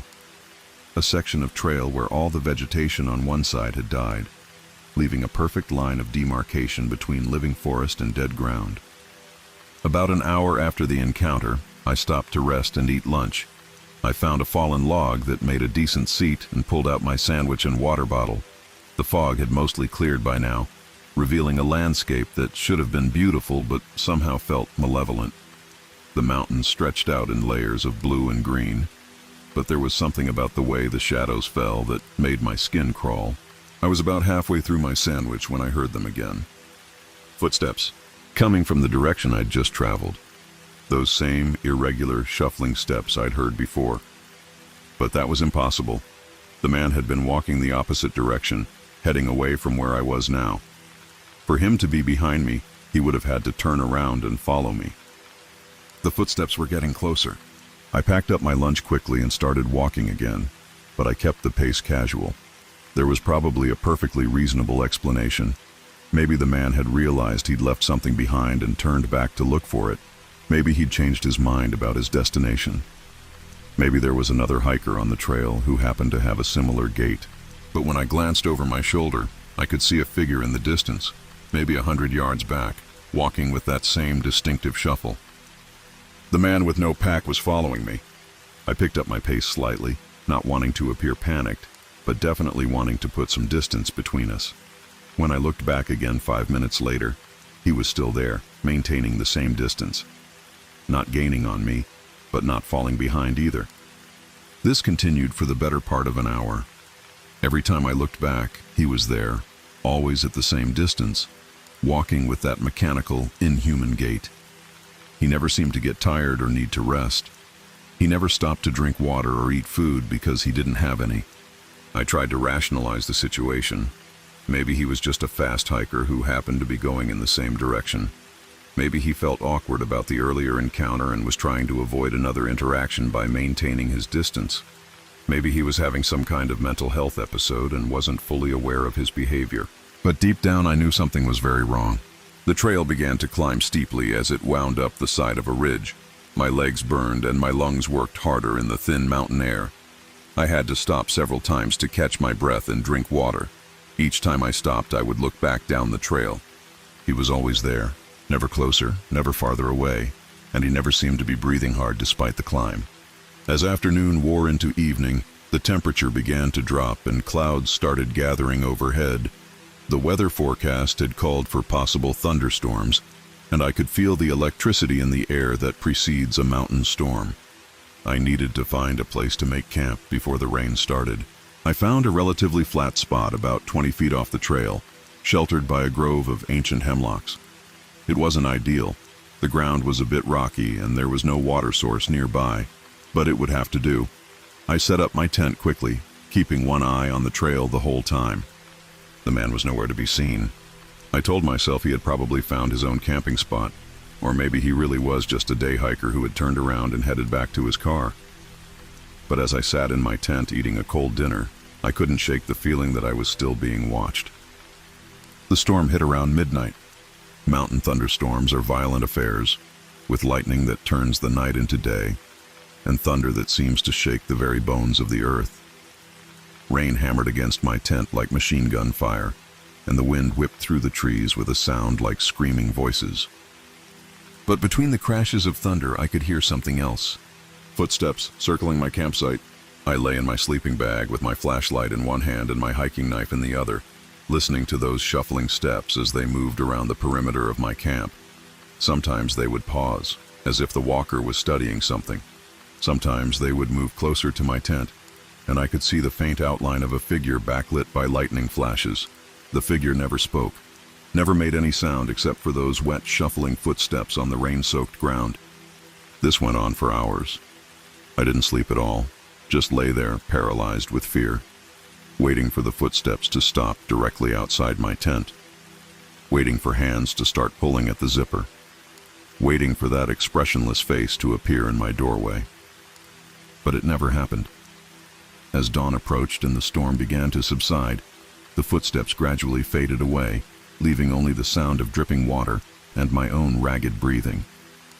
I broke camp as soon as there was enough light to see, packed everything with shaking hands, and got back on the trail. I told myself the footsteps had been my imagination, a combination of fear and the distorting effects of the storm. But when I looked around my campsite before leaving, I found them. Footprints in the mud, circling where my tent had been, just like I'd heard. But they weren't quite right. The shape was human, but they were too long, too narrow, and they were pressed unusually deep into the ground, as if whatever had made them was much heavier than it appeared. I practically ran down the trail that morning, driven by an overwhelming need to get back to civilization. But as I hiked, I began to realize that something was wrong with the trail itself. Landmarks that should have been familiar were missing. Trail markers seemed to be pointing in directions that didn't match my map. The sun, when I could see it through the canopy, appeared to be in the wrong part of the sky. I had hiked this section of trail multiple times over the years. I knew every switchback, every stream crossing, every scenic overlook. But nothing looked familiar. It was as if I had been transported to a different mountain entirely, one that only resembled the place I thought I knew. By midday, I was completely lost. I stopped at what should have been a major trail junction and pulled out my map and compass.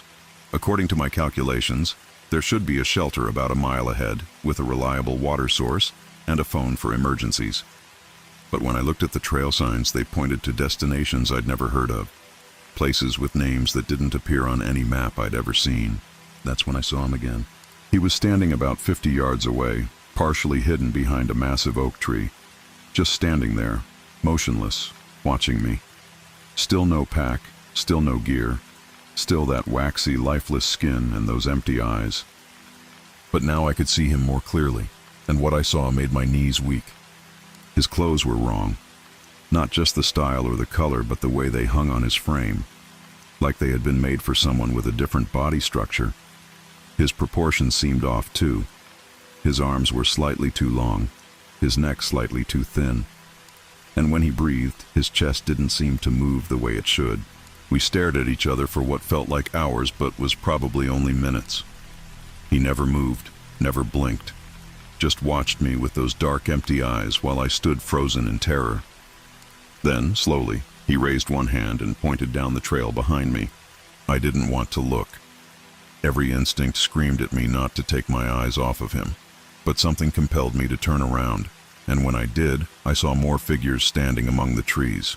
Dozens of them, all with that same pale, waxy skin, all wearing clothes that didn't quite fit, all watching me with those same empty eyes. They were standing in a perfect circle around me, maybe 30 feet away. None of them moved or made any sound. They just stood there like mannequins, their faces turned toward me with expressions of absolute nothing. I closed my eyes and counted to 10, telling myself it was a hallucination brought on by exhaustion and fear. When I opened them again, the figures were gone. All of them, including the man with no pack. But I could still feel them watching me. I ran. I don't know for how long or in which direction. I crashed through underbrush, stumbled over roots, scraped my face on low-hanging branches. I didn't care about the trail anymore. Didn't care about my map or compass. I just needed to get away from those watching eyes. Eventually, I burst out of the forest onto a paved road. I flagged down the first car I saw and begged for a ride to the nearest town. The driver was a local man who took one look at my torn clothing and wild expression and didn't ask many questions. When I tried to tell him about what I'd experienced, he just nodded and said he'd heard similar stories before. People getting lost on trails they knew well. People seeing things in the mountains that shouldn't be there.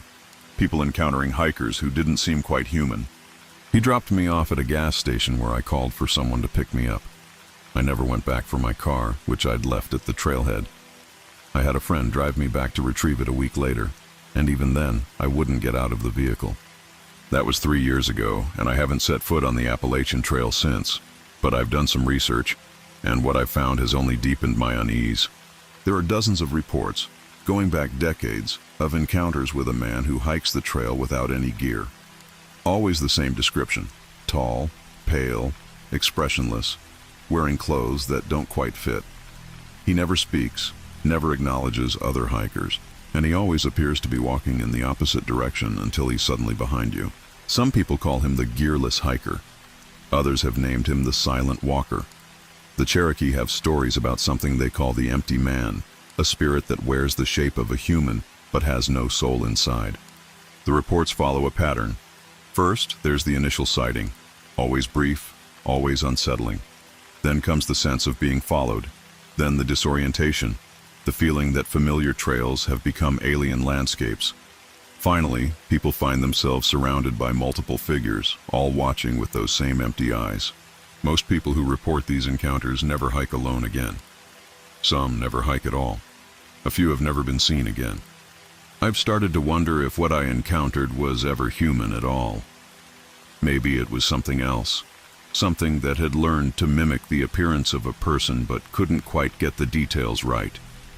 The proportions, the movement, the complete absence of any natural human behavior.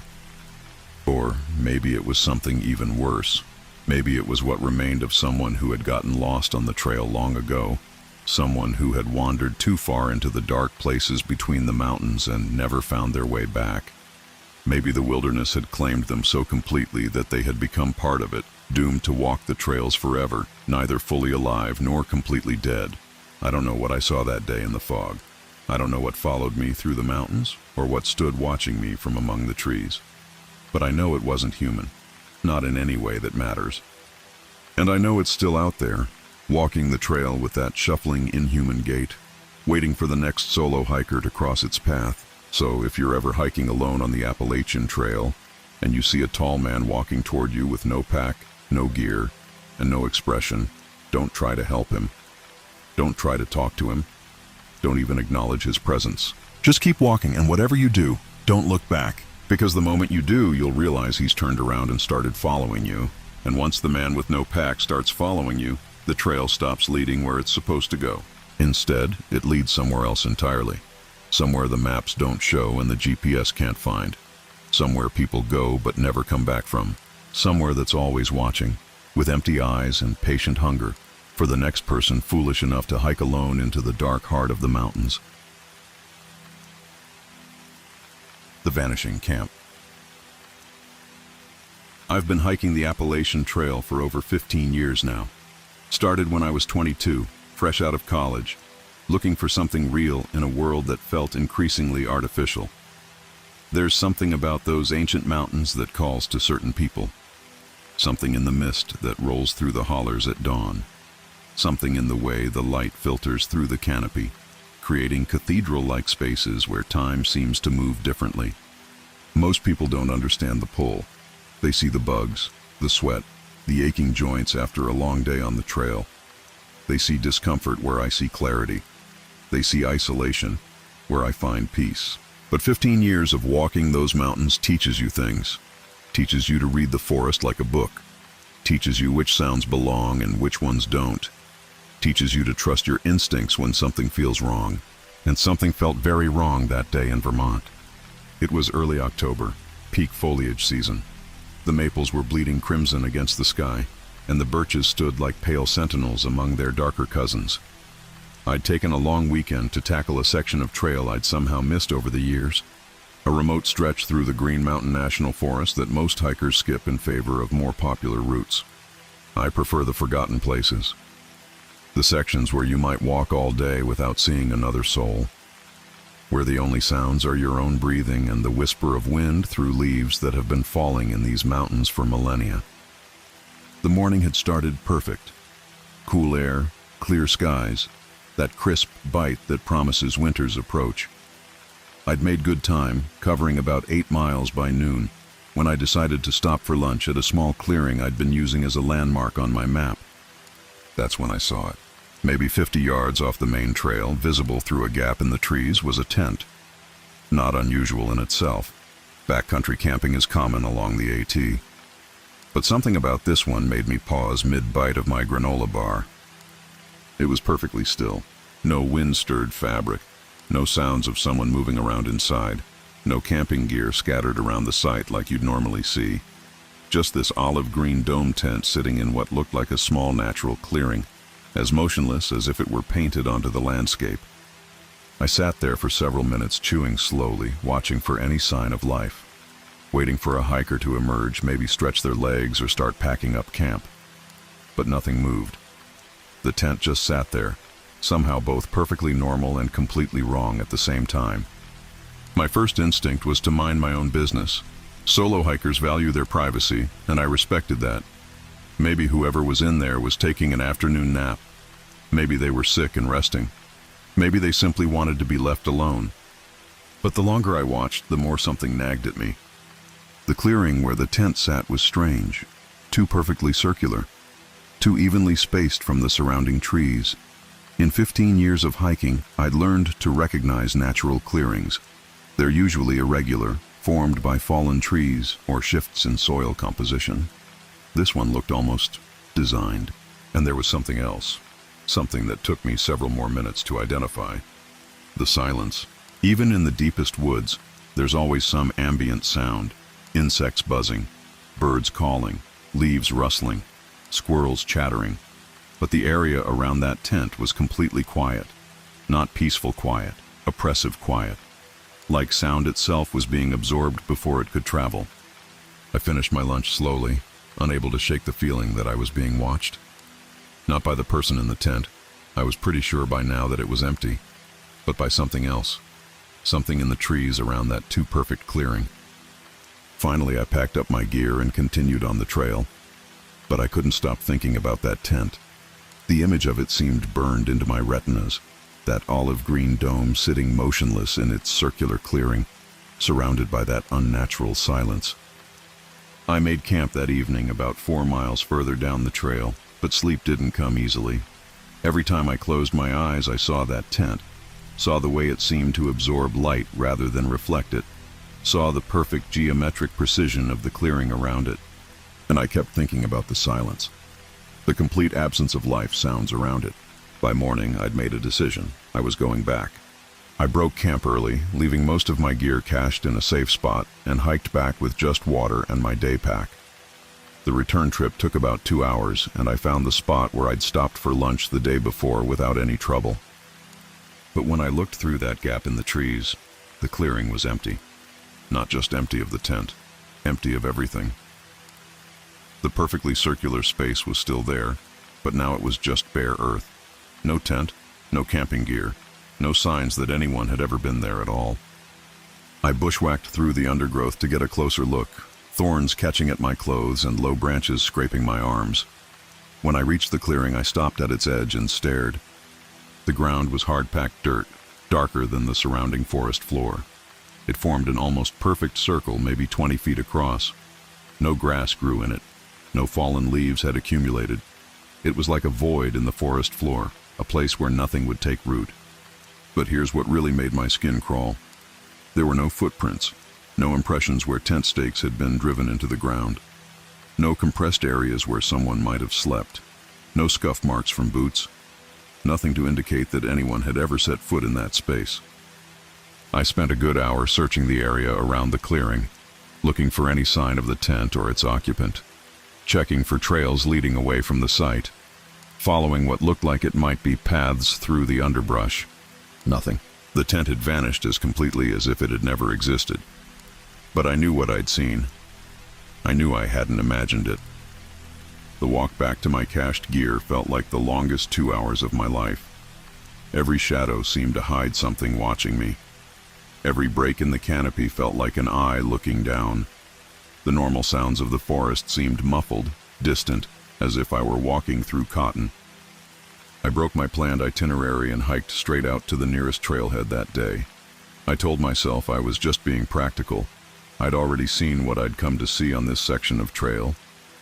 But the truth was, I couldn't shake the feeling that I needed to get away from those mountains. Fast. Back home, I tried to rationalize what I'd experienced. Maybe I'd misremembered the location. Maybe the tent had been further away than I thought, hidden by the topography when I returned. Maybe my mind had played tricks on me, creating details that weren't really there. But I knew better. I'd been reading terrain for 15 years. I knew exactly where that clearing was, and I knew what I'd seen. 2 weeks later, I called a hiking buddy, a guy named Dave who'd done most of the AT with me over the years. I told him about the tent, about the clearing, about the silence. I tried to keep my voice casual, like I was just sharing an interesting story from the trail. Dave listened without interrupting, then was quiet for a long moment after I finished. Finally, he said he'd heard similar stories before. Hikers reporting camps or structures that vanished when they returned to investigate, always in remote areas, always in places that felt somehow wrong, always leaving the witnesses questioning their own sanity. He told me about a shelter in North Carolina that multiple hikers had reported seeing, but which didn't appear on any maps and couldn't be found when search parties looked for it. About a cabin in New Hampshire that park rangers had tried to locate for years based on hiker reports, never finding so much as a foundation. The stories weren't widely known, he said. Most people who experienced them kept quiet about it, afraid of being dismissed as delusional or attention-seeking. But they were out there, scattered through hiking forums and shared quietly around campfires. Dave's stories should have made me feel better, validated. Instead, they made everything worse. Because if what I'd seen was part of some larger pattern, then it meant these experiences were real. And if they were real, what exactly was I dealing with? I didn't hike for 2 months after that conversation. When I finally returned to the trail, it was on familiar sections close to home, day hikes only. I told myself I was just taking a break from the longer expeditions, giving my knees a rest. But the truth was, I'd lost something fundamental. That sense of trust in the wilderness that had carried me through 15 years of solo hiking. I found myself constantly looking over my shoulder, checking and rechecking my maps, questioning every landmark, every clearing, every structure I encountered. The forest that had once felt like home now felt alien and unpredictable. Gradually, over the course of several months, I began to settle back into my old patterns. The immediate terror of that day in Vermont faded, replaced by a lingering unease that I learned to live with. I convinced myself that whatever I'd encountered had been an isolated incident, a fluke, a one-time glitch in an otherwise predictable universe. But I never returned to that section of trail in Vermont. I told myself it was because there were so many other places to explore, so many other mountains to climb. But in my quiet moments, I knew the truth. I was afraid of what I might find there, or what might find me. The tent still appears in my dreams sometimes, that olive green dome sitting in its too-perfect clearing, surrounded by unnatural silence. In the dreams, I always approach it, always reach for the zipper, always start to pull it open. But I never see what's inside. I always wake up just as the fabric begins to part, my heart hammering and my sheets soaked with sweat. And sometimes, in those twilight moments between sleep and waking, I wonder if the tent was ever really empty at all. If something was watching me from inside that olive green dome, as motionless and patient as the structure that contained it. If something is still watching, still waiting, still perfectly, unnaturally still. The mountains keep their secrets well. They've been doing it for millions of years, long before humans ever walked their ridges or named their peaks. We like to think we understand them, that our maps and trails and GPS coordinates give us mastery over their mysteries. But sometimes, the mountains remind us how little we really know. How much darkness still lives in the spaces between our carefully marked paths. Sometimes they show us things that shouldn't exist, then take them away before we can prove they were ever there at all. And sometimes, late at night when the wind is moving through the trees outside my window, I hear that same unnatural silence that surrounded the tent, that void where sound goes to die. In those moments, I know with absolute certainty that what I saw in that Vermont clearing was real, and I know with equally chilling certainty that I never want to see it again. But the mountains don't care what I want. They never have. And somewhere in a perfectly circular clearing that shouldn't exist, surrounded by silence that shouldn't be possible, an olive green tent might still be waiting. Waiting for the next hiker to stop for lunch at just the right spot, at just the right angle, at just the right moment to see through the gap in the trees, waiting to be discovered and then to vanish, like it was never there at all. The story name, Fire Tower. My cousin Danny had this theory about places that feel wrong. He'd say some locations hold on to things, memories, energies, whatever you want to call them, like fabric holds on to smoke. The mountains of West Virginia were full of such places, he claimed, where the old world pressed up against the new one, thin as tissue paper. I thought it was bullshit, mostly. Danny was always the type to read too much into things, to find patterns where none existed. But I loved him for it. He made ordinary hiking trips feel like expeditions into unknown territory, even when we were just walking the same trails we'd explored since we were kids. The summer after my junior year at Marshall, Danny called me with a proposition. He'd been researching abandoned fire watchtowers in the region, cross-referencing old forestry maps with satellite imagery. There was one, he said, about 15 miles northwest of Beckley, accessible only by a series of increasingly faint logging roads and then a steep climb through unmarked forest. The tower itself dated back to the 1940s, constructed during the height of fire season paranoia that gripped the state after a series of devastating blazes. It had been decommissioned in the 70s when newer technology made such outposts obsolete, but the structure remained intact. 60 feet of steel lattice rising from a rocky outcrop, topped with a small cabin where fire watchers once spent their solitary weeks scanning the horizon for the first wisps of smoke. Danny had been planning the trip for months, gathering topographic maps, studying weather patterns, even researching the history of the area. He'd discovered that the tower sat on what had once been Cherokee hunting grounds, later the site of a small settlement that had been abandoned sometime in the 1920s. The reasons for the abandonment were unclear. Economic hardship, probably, though Danny had found references to strange occurrences in a few local newspaper clippings from the era. I agreed to go partly because I was bored, partly because I missed spending time with Danny, and partly because something about the project intrigued me despite my skepticism. We planned to hike in on a Friday afternoon, spend the night in the tower cabin, and return Saturday evening. A simple overnight trip, nothing more adventurous than we'd done dozens of times before. The first sign that this trip would be different came during the drive.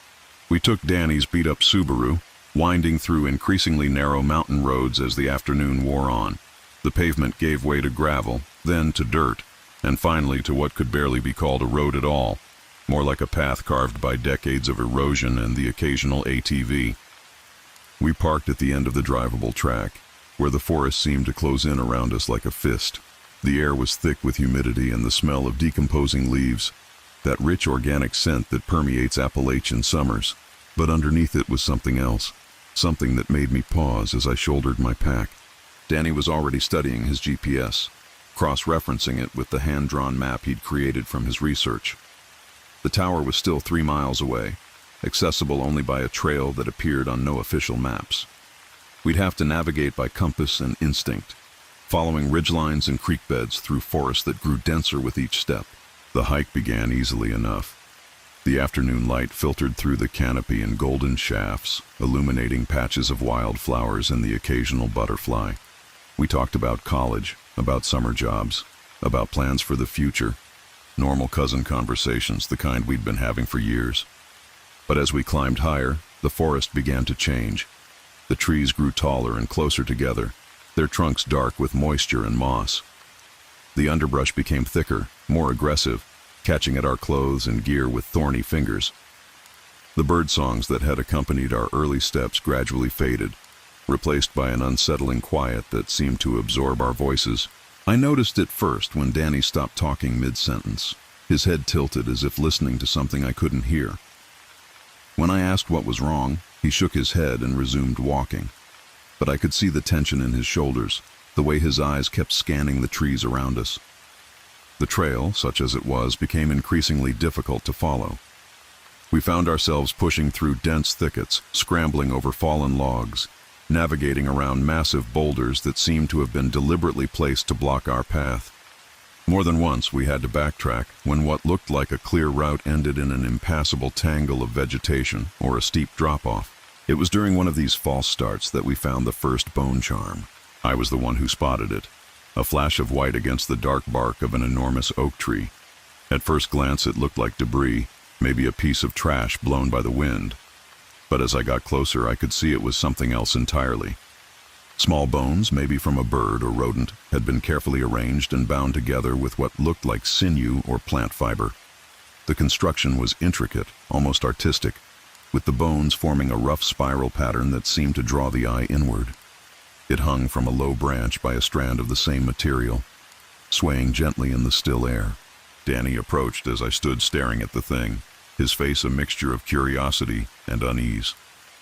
He'd seen similar constructions before, he said, during his research into Appalachian folk practices. Some were protective charms meant to ward off evil spirits or bad luck. Others were markers, warnings to stay away from sacred or dangerous places. But this one was different. The bones were too clean, too precisely arranged, and there was something about the way it moved, the way it seemed to catch and hold the light, that made my skin crawl. I suggested we leave it alone and continue on our way, but Danny was already pulling out his phone to take pictures. As he photographed the charm from different angles, I noticed something else. The forest around us had grown completely silent. No bird songs, no insect buzz, no rustle of leaves in the wind. Even our footsteps seemed muffled, as if the air itself had thickened. We found 3 more charms over the next mile, each one hanging from a different tree, each one slightly different in construction but similar in its unsettling presence. They seemed to mark a path of sorts, though whether they were meant to guide travelers or warn them away was impossible to say. The sun was beginning to set by the time we reached the base of the tower. The structure rose from a rocky clearing like a metal skeleton, its steel beams dark against the orange sky. Up close, it was more imposing than I'd expected, the lattice work creating a complex pattern of shadows that shifted and moved as we walked around its base.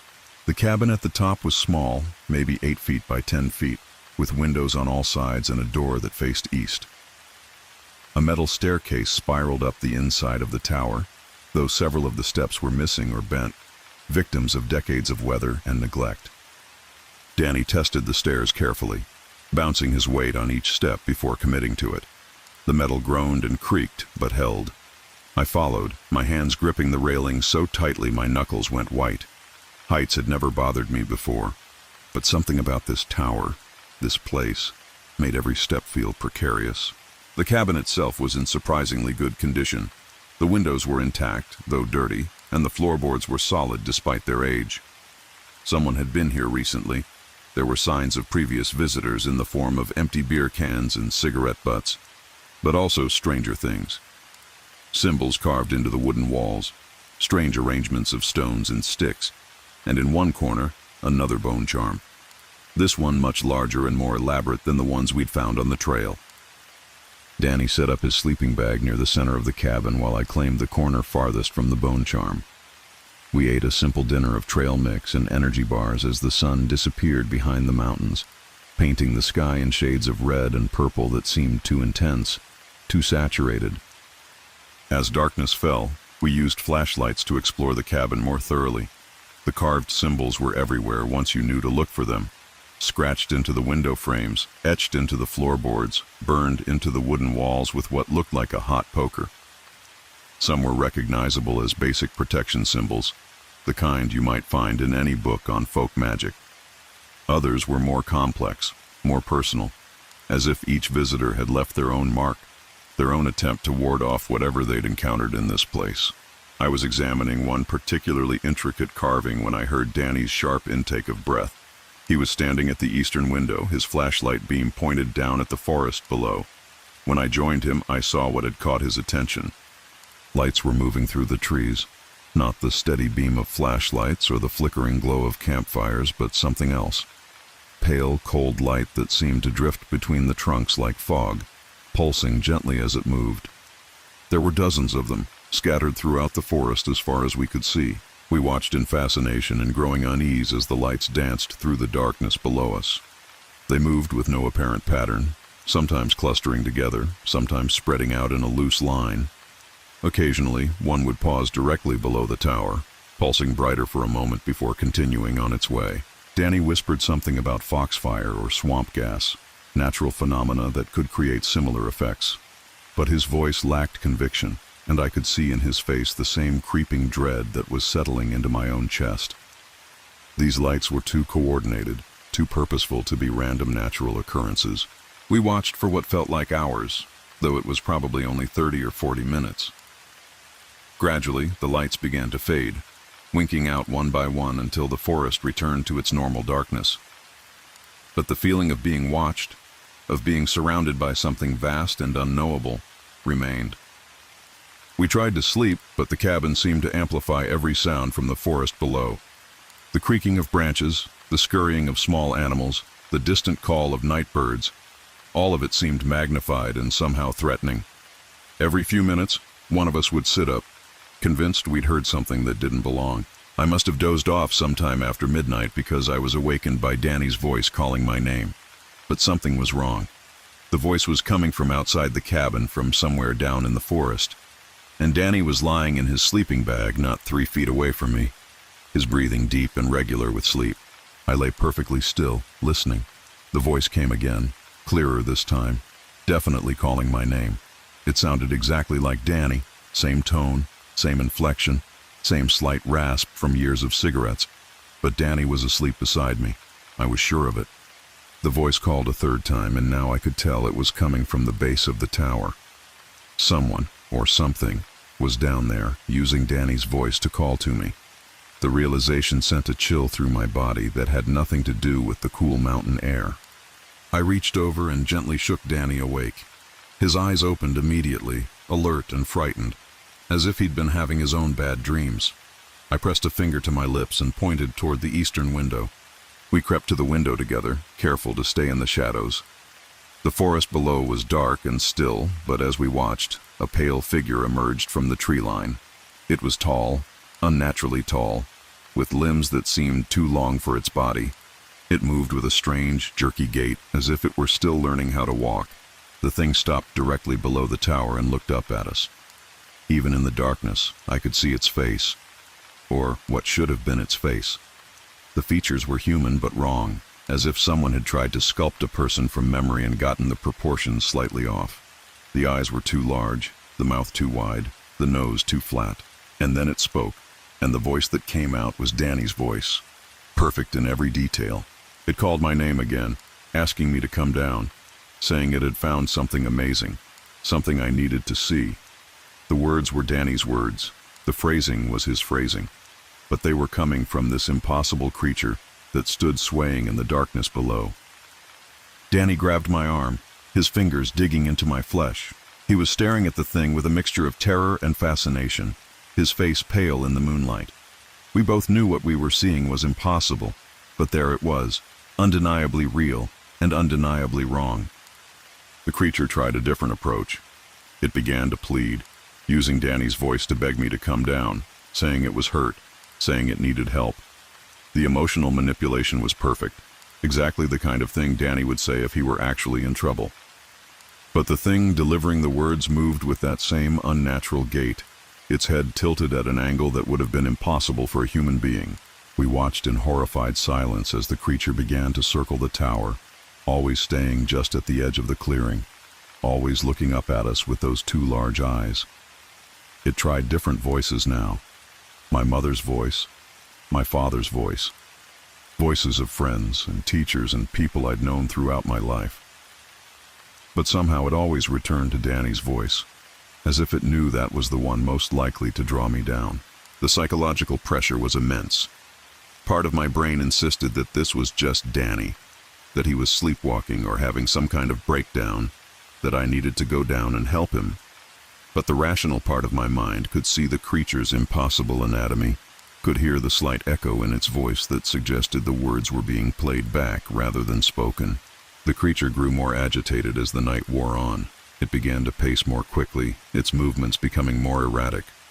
At one point, it threw back its head and made a sound that might have been laughter, but it was too high, too sharp, lasting too long to be human. Then it began to climb. Not up the stairs. We would have heard the metal groaning under its weight.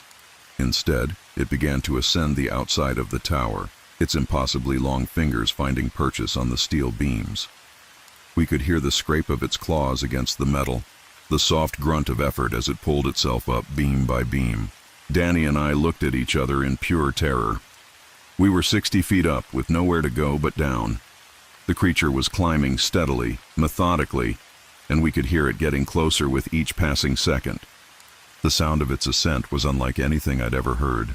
The scraping of claws on metal, the soft whisper of its breathing, the occasional grunt of effort. But underneath it all was something else. A sound like static or white noise, as if the air around the creature was somehow different, somehow wrong. I grabbed my flashlight and shone it down through the window, trying to get a better look at the thing. The beam caught it about halfway up the tower, and what I saw made my blood freeze. The creature's body was even more distorted than I'd realized. Its spine curved in a way that suggested it was built for climbing, for moving through trees and across rock faces. Its skin was pale and smooth, almost translucent, and I could see dark veins running beneath the surface like rivers on a map. But it was the eyes that terrified me most. They reflected the flashlight beam like an animal's eyes, but they held an intelligence that was undeniably human. This thing knew what it was doing. It understood our fear, fed on it, used it against us. Danny was already moving, grabbing his pack and heading for the door. Our only chance was to get down the stairs before the creature reached the top, to make it to the forest while it was still climbing. It was a desperate plan, but it was the only one we had. The metal stairs rang under our feet as we descended, the sound echoing through the night air. I could hear the creature's claws scraping against the outer beams, could sense it adjusting its climb to intercept us.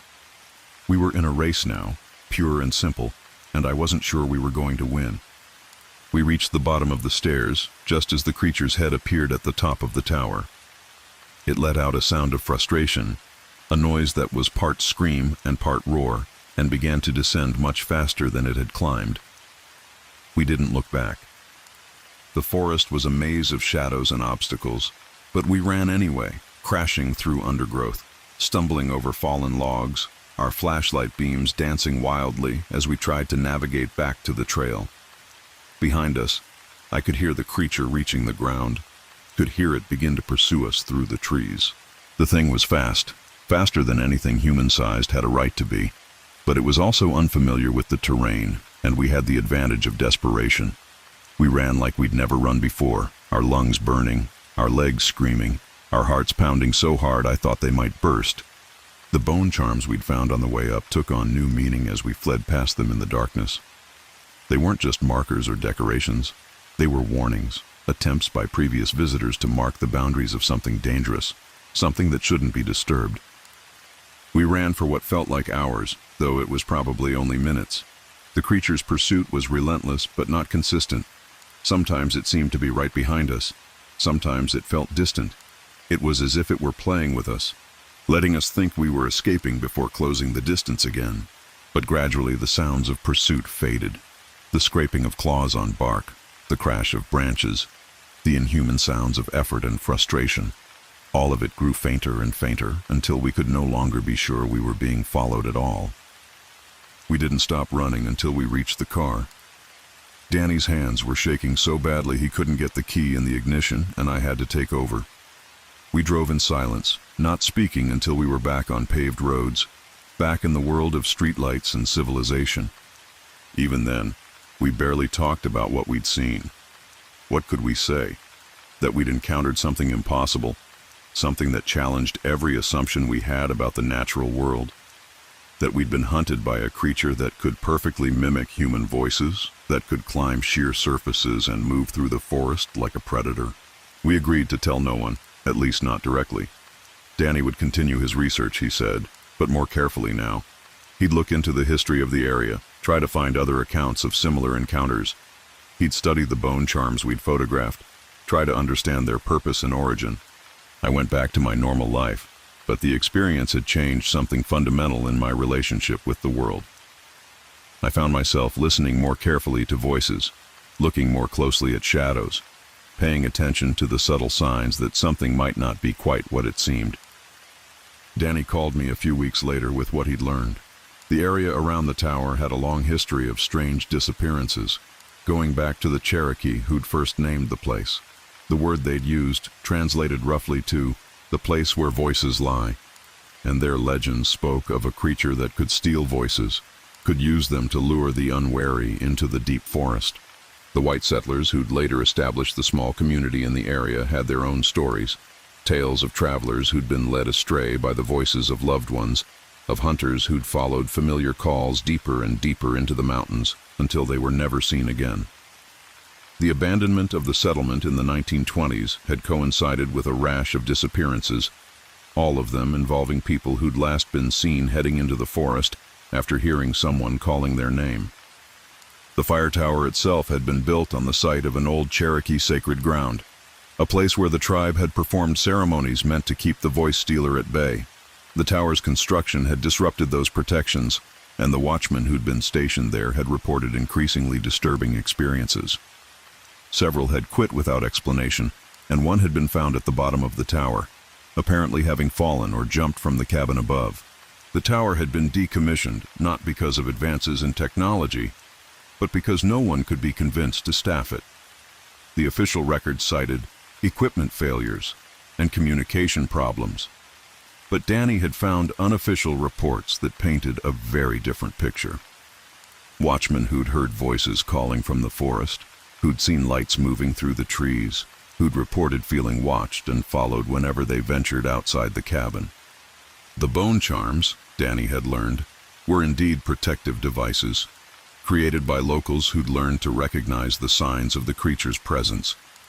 They were meant to mark safe paths, to warn travelers away from dangerous areas, to provide some small measure of protection against something that couldn't be fought or reasoned with. As for the creature itself, the descriptions were consistent across cultures and time periods. Something tall and pale, with limbs too long for its body and eyes too large for its face. Something that moved wrong, that climbed impossible surfaces, that could perfectly mimic any voice it had heard. Something that fed on fear and confusion, that used our own connections to each other against us. I never went back to that part of the mountains, and I never will. But sometimes, late at night, I find myself listening to the voices around me with new attention, wondering if what I'm hearing is real or just an echo, just a perfect playback of something I've heard before. The thing is still out there, I'm sure of it, still climbing through the trees, still calling out with stolen voices, still waiting for someone to be curious enough or foolish enough to answer.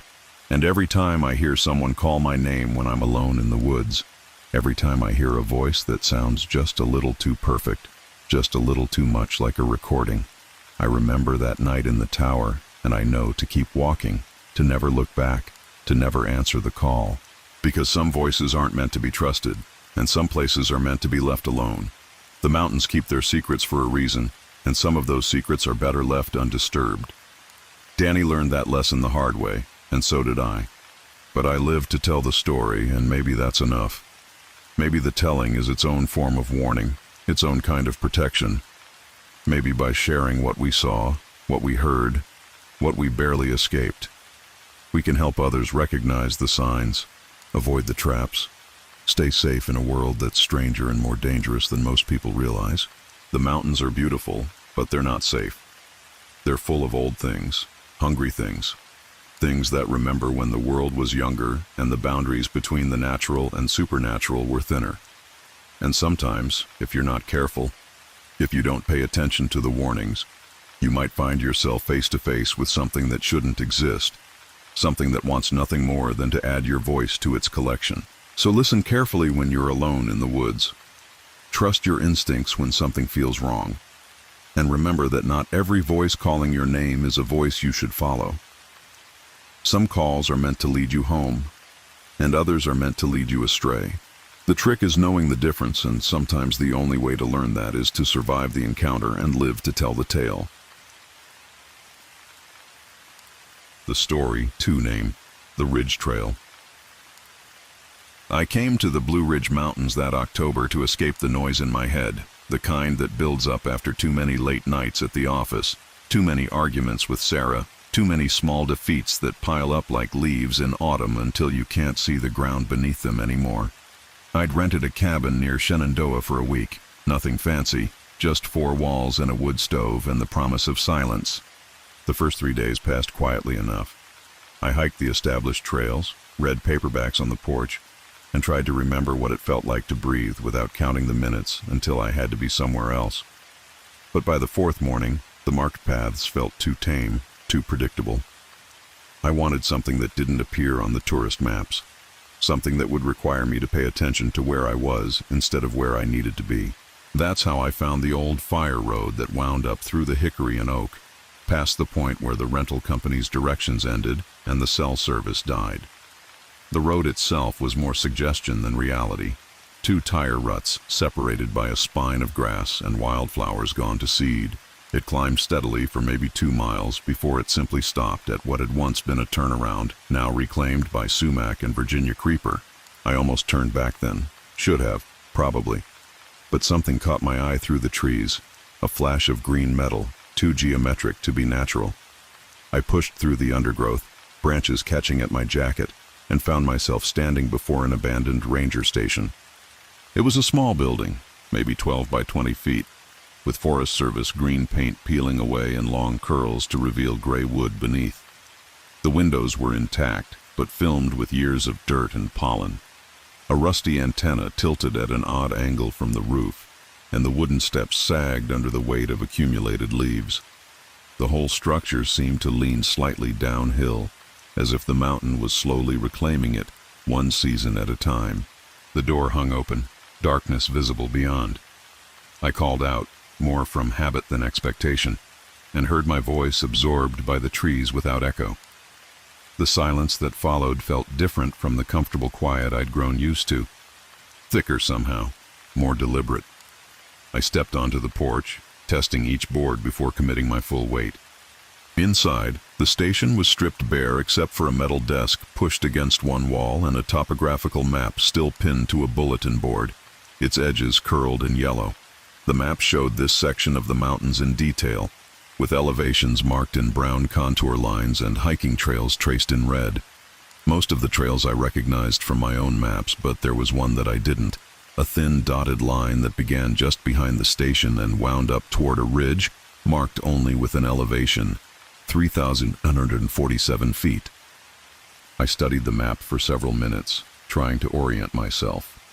According to the contours, the trail climbed steeply for about a mile before leveling off along the ridge. There was no destination marked, no campground or scenic overlook, just the line disappearing into the edge of the map. Someone had drawn a small circle in pencil near where the trail ended, but there was no legend to explain what it meant. The air inside the station was stale and cold, carrying the mineral smell of old wood and rust. I was about to leave when I noticed something else. Fresh scratches in the dust on the floor, as if someone had been dragging something heavy across the boards. The marks led from the door to the back wall and disappeared beneath the desk. I moved the desk aside, my hands coming away gray with dust, and found a trapdoor set into the floor. The wood was newer than the surrounding boards, and there was a simple latch instead of a lock. I lifted it, and peered down into darkness that smelled of earth and old air. A wooden ladder descended about 8 feet to what looked like a root cellar or storage space. My phone's flashlight revealed shelves lined with canned goods, their labels faded but readable: beans, corn, peaches in heavy syrup. Emergency supplies, probably left by whoever had maintained this station. There was nothing unusual about it, nothing that would explain the scratches in the floor above. But as I climbed back up, I noticed something I'd missed: gouges in the wooden ladder rungs, as if something with claws had climbed up and down repeatedly. Back outside, the afternoon light seemed harder, more brittle. I walked around the station until I found where the trail began, or what remained of it.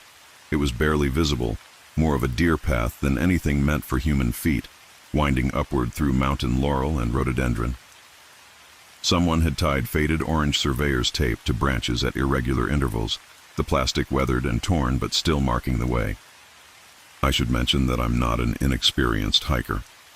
I'd spent summers in Colorado, had good boots, and knew how to read terrain.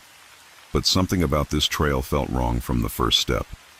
The path was too narrow in some places, forcing me to push through branches that scratched at my face and caught at my pack. In other places it widened unexpectedly into clearings where the undergrowth had been flattened, as if large animals bedded down there regularly.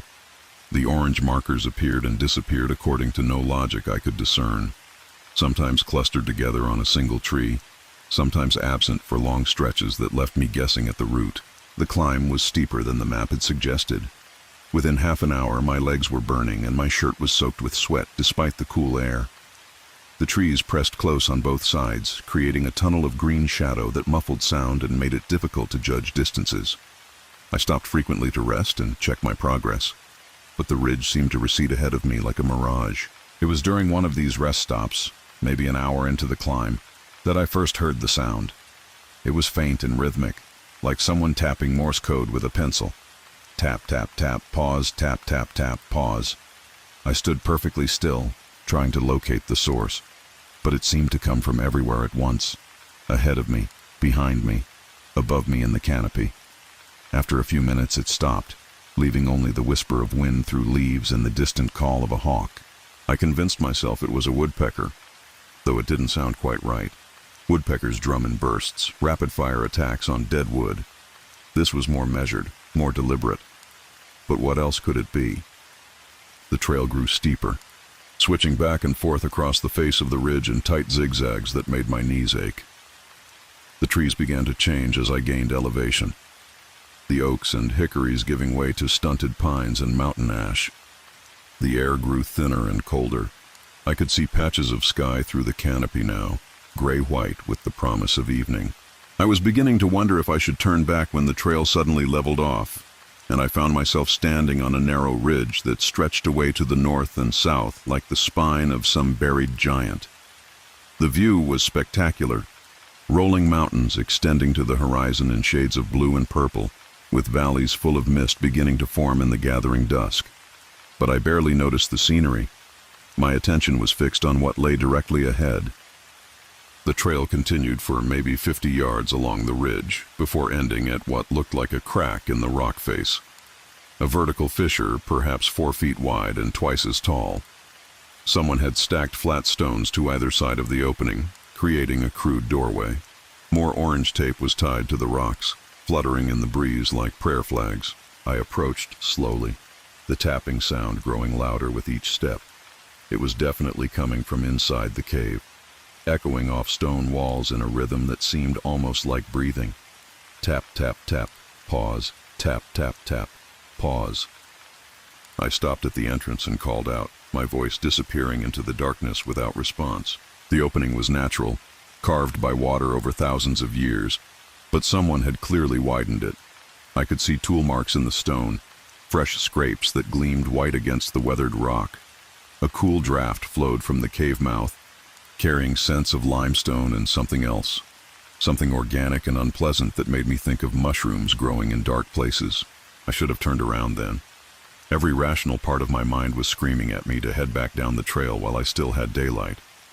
But there was something magnetic about that opening, something that pulled at me like gravity.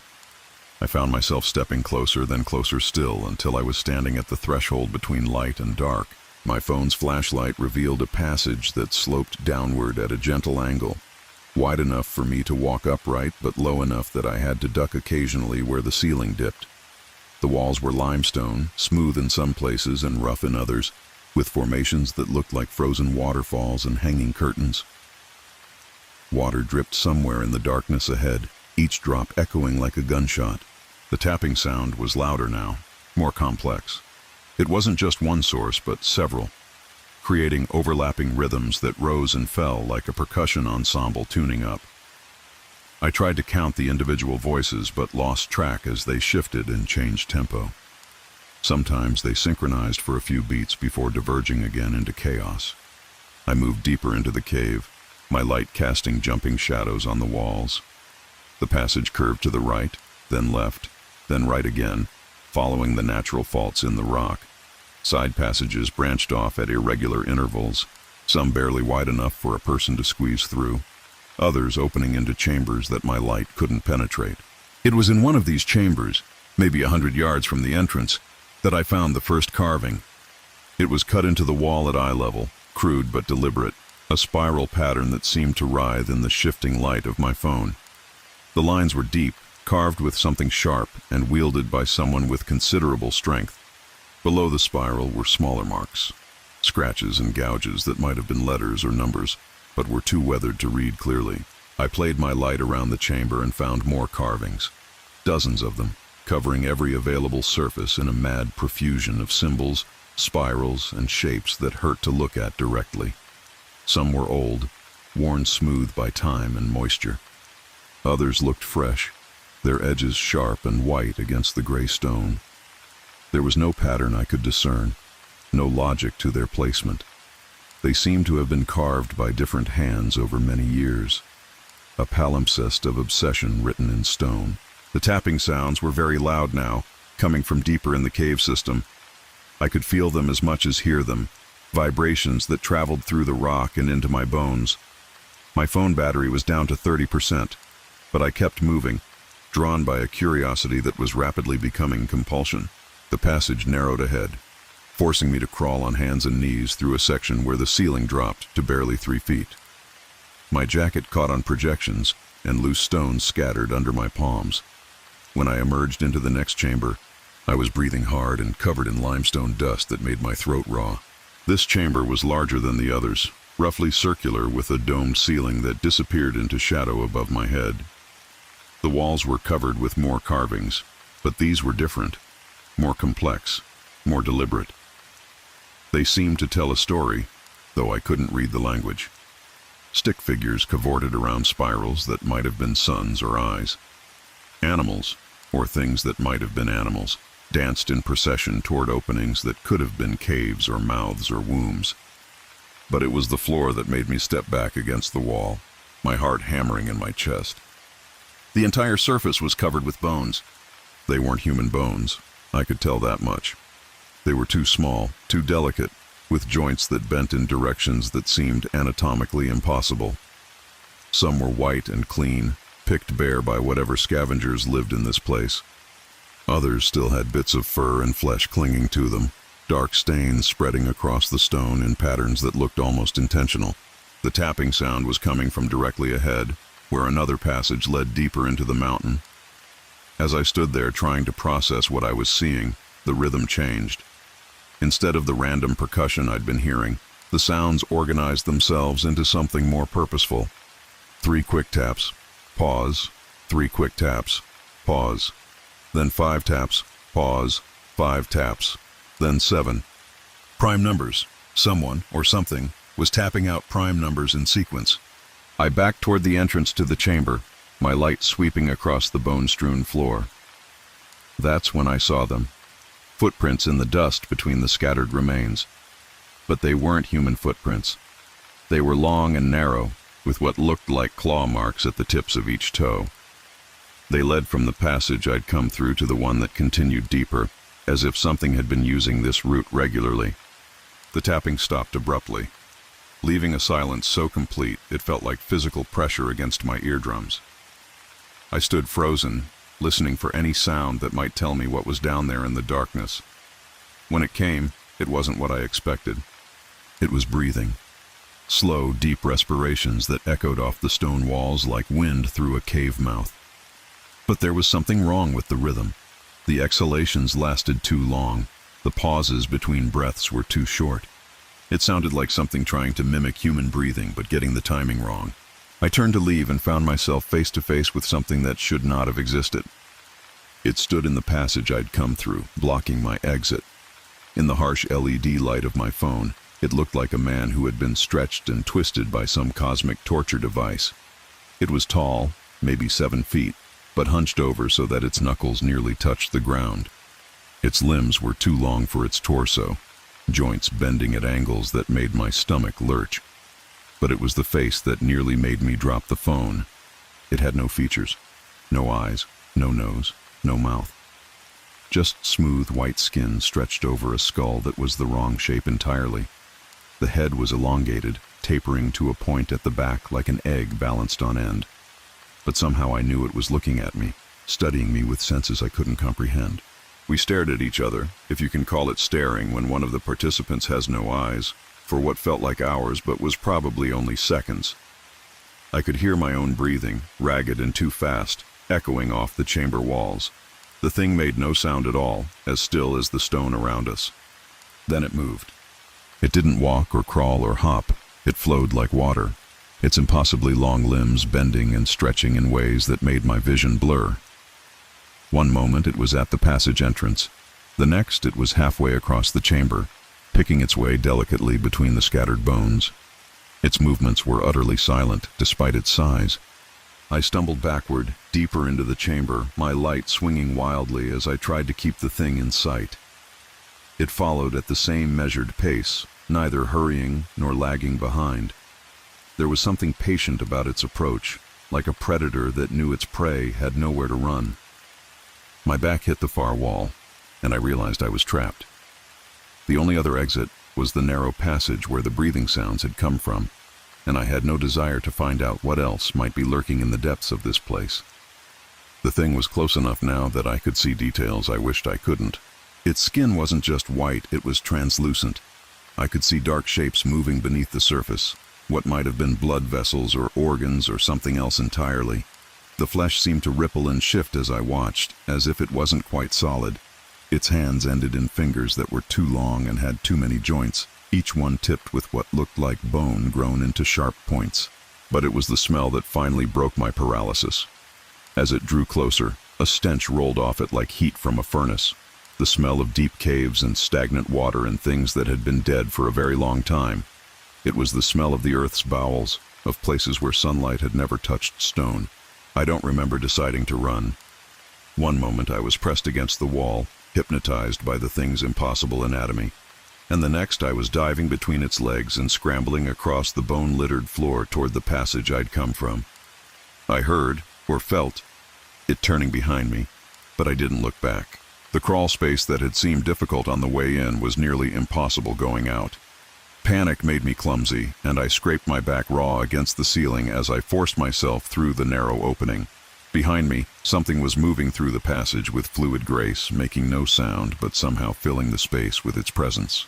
I emerged into the larger chamber and ran, my phone's light bouncing crazily off the carved walls. The beam was growing dimmer. My battery was dying, and soon I would be alone in the dark with whatever was following me. The thought gave me strength I didn't know I had, and I sprinted through the twisting passages toward the blessed gray light of the entrance. I burst from the cave mouth like a cork from a bottle, stumbling onto the ridge in the gathering dusk. The sun had set while I was underground, and the mountains were silhouetted against a sky the color of old blood. I ran along the ridge trail without looking back, my lungs burning in the thin air. The descent was treacherous in the failing light. I fell twice, tearing my jacket and scraping my hands on loose stone. But I kept moving, driven by the certainty that something was following me through the darkness. I couldn't hear it over the sound of my own ragged breathing and the crunch of leaves under my boots, but I could feel it back there, patient and persistent as erosion. I didn't stop running until I reached the abandoned ranger station. Only then did I risk a look over my shoulder at the dark ridge rising behind me. Nothing moved against the star-filled sky, but I had the unsettling feeling that something was watching me from the shadows. My phone was completely dead by the time I reached the car. I drove back to the cabin with the windows up and the doors locked, checking the rearview mirror compulsively. Every shadow seemed to hide something pale and impossible. Every rustle in the trees sounded like footsteps. I left the mountains the next morning, 3 days early. I told myself I was being ridiculous, that caves and darkness and isolation could play tricks on anyone's mind. But as I loaded my bags into the car, I found limestone dust in the pockets of my jacket and scratches on my hands that I couldn't explain. That was 6 months ago. I've tried to forget what I saw in that cave, tried to convince myself it was a hallucination brought on by stress and oxygen deprivation. But sometimes, late at night when the house is quiet, I hear that tapping sound. 3, pause, 5, pause, 7, pause, and I know something followed me home from the ridge. The worst part is the dreams. Every night I'm back in that chamber, surrounded by bones and carved symbols that seem to move when I'm not looking directly at them. And every night the pale thing gets a little closer, its eyeless face tilted toward me, as if it's trying to understand what I am. I've started keeping my phone charged, but I know it won't matter. Some darkness is too deep for any light to penetrate, and some things are better left undisturbed in the places where they've always lived. The mountains keep their secrets, and sometimes those secrets keep us. Last week I found a package on my doorstep with no return address. Inside was a piece of limestone covered with fresh carvings, spirals and symbols that hurt to look at directly. At the bottom, carved in letters I could actually read, was a single word: soon.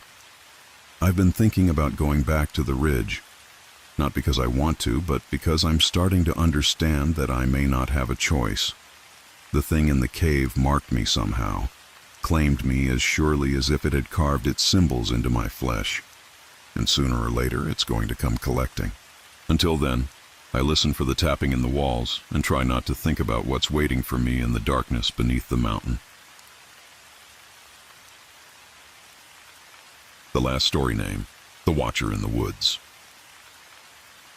I never believed in things that go bump in the night until I spent 2 weeks house-sitting for my cousin Rachel in the Appalachian Mountains.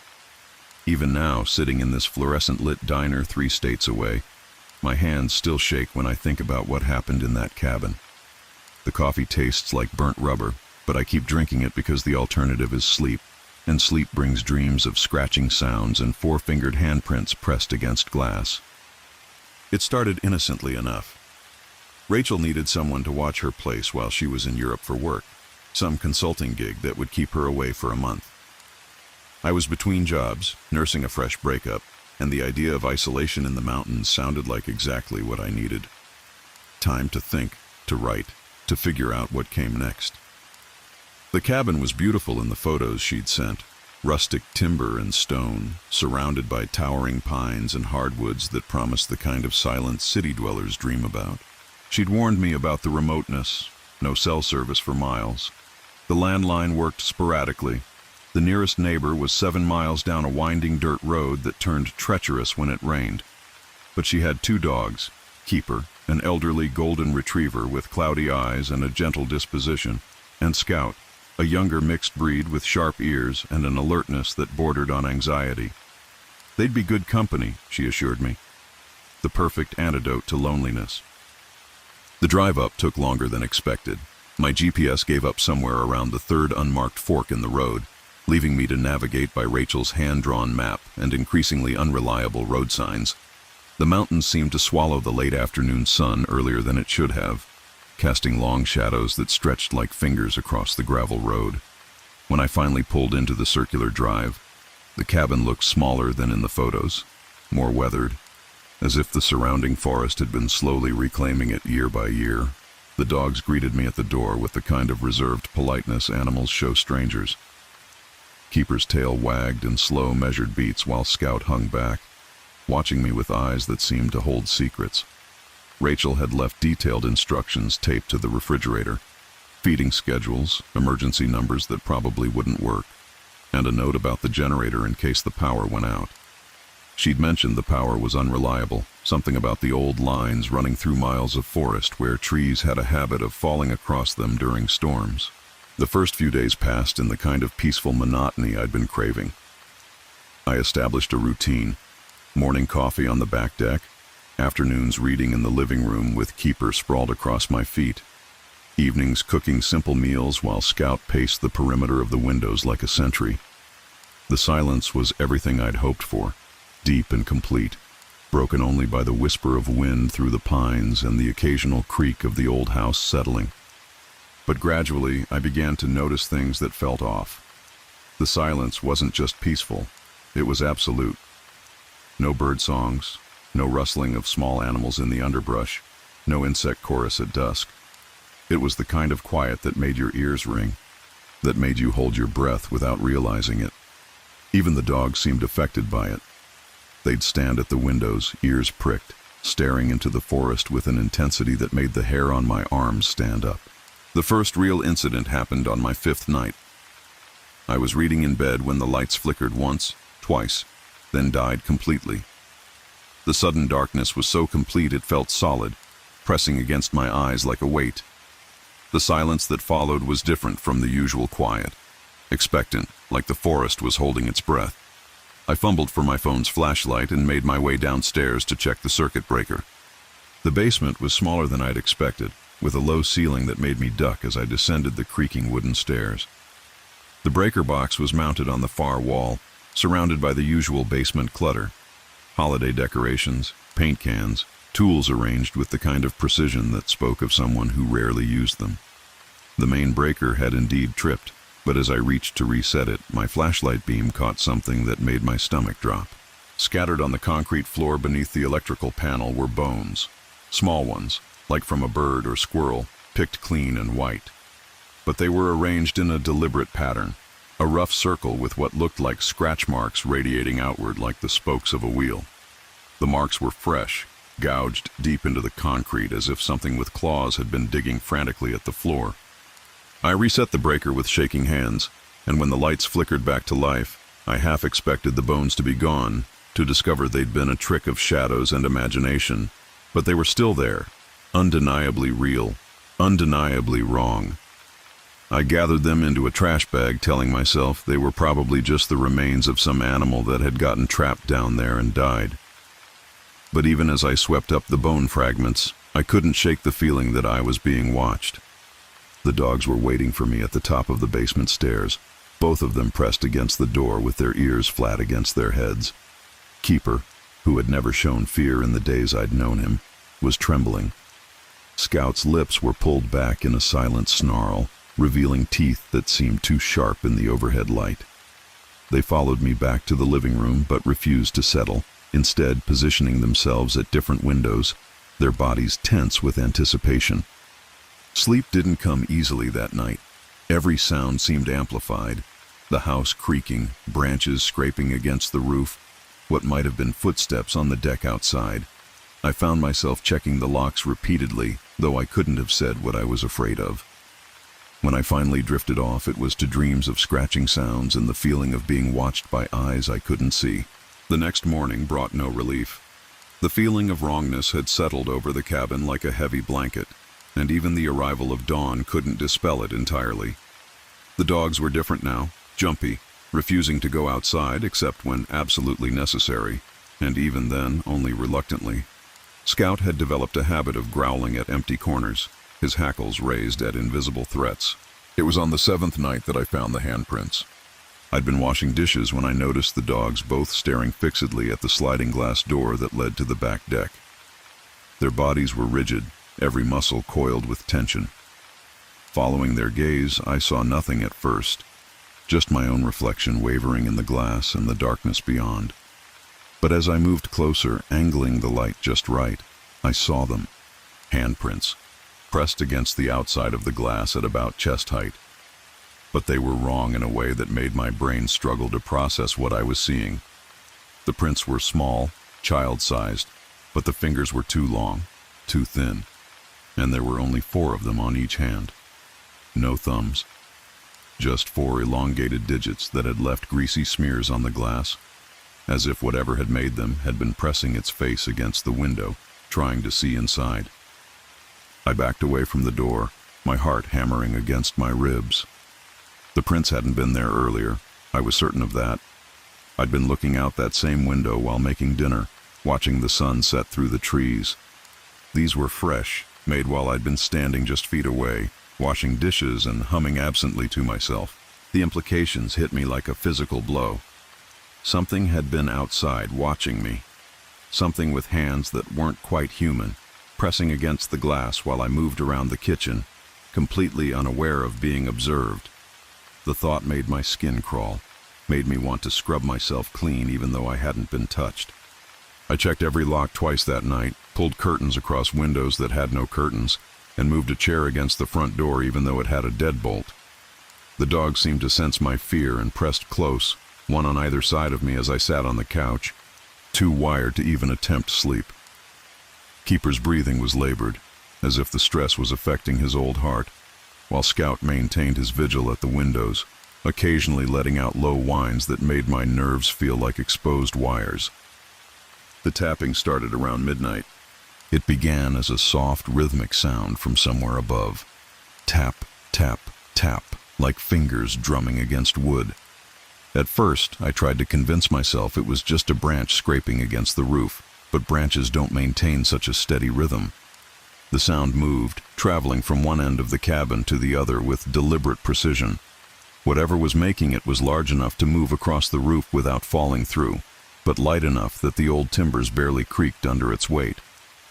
The tapping continued for hours, sometimes stopping for long stretches that were somehow worse than the sound itself. During those silences, I'd strain my ears, wondering if it had gone away, only to have it resume with renewed intensity. Scout began pacing in tight circles, his claws clicking against the hardwood floor in a counterpoint to the sounds from above. Even Keeper, despite his age and usual calm, couldn't settle, shifting position restlessly and letting out occasional low growls that seemed to come from somewhere deep in his chest. By dawn, the tapping had stopped, but the feeling of being watched remained.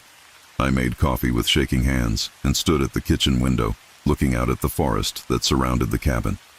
The trees seemed closer than they had been, their branches reaching toward the house like grasping fingers. And there, at the edge of the clearing, I could swear I saw movement, something pale and quick that vanished the moment I tried to focus on it. The handprints on the glass door had multiplied overnight. Now there were dozens of them, layered over each other at different heights as if something had been moving up and down the length of the door, pressing its face and hands against the glass. Some were smeared, as if whatever had made them had been sliding along the surface.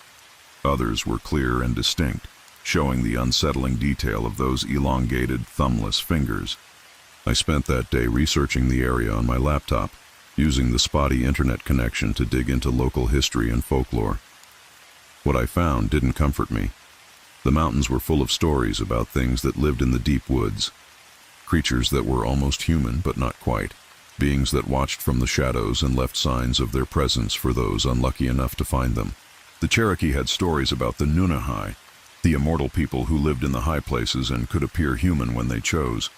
European settlers had brought their own tales of wild men and forest spirits, but none of the stories prepared me for what I was about to discover. It was the smell that led me to it. On the 9th day, I noticed an odd odor in the kitchen, musty and organic, like damp earth and rotting leaves. I followed it to its source, tracing it to the pantry where it seemed strongest near the back wall. The pantry was narrow and deep, lined with shelves that Rachel had stocked with canned goods and dry supplies. But as I moved items aside, looking for the source of the smell, I noticed something that made my blood run cold. The back wall wasn't quite flush with the rest of the pantry. There was a gap, barely visible, running vertically along one side.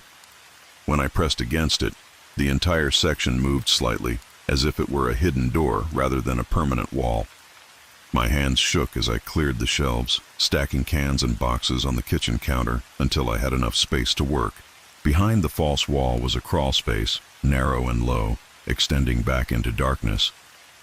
The smell hit me like a wave when I opened it fully, that same musty odor but stronger now, mixed with something else that made my stomach turn.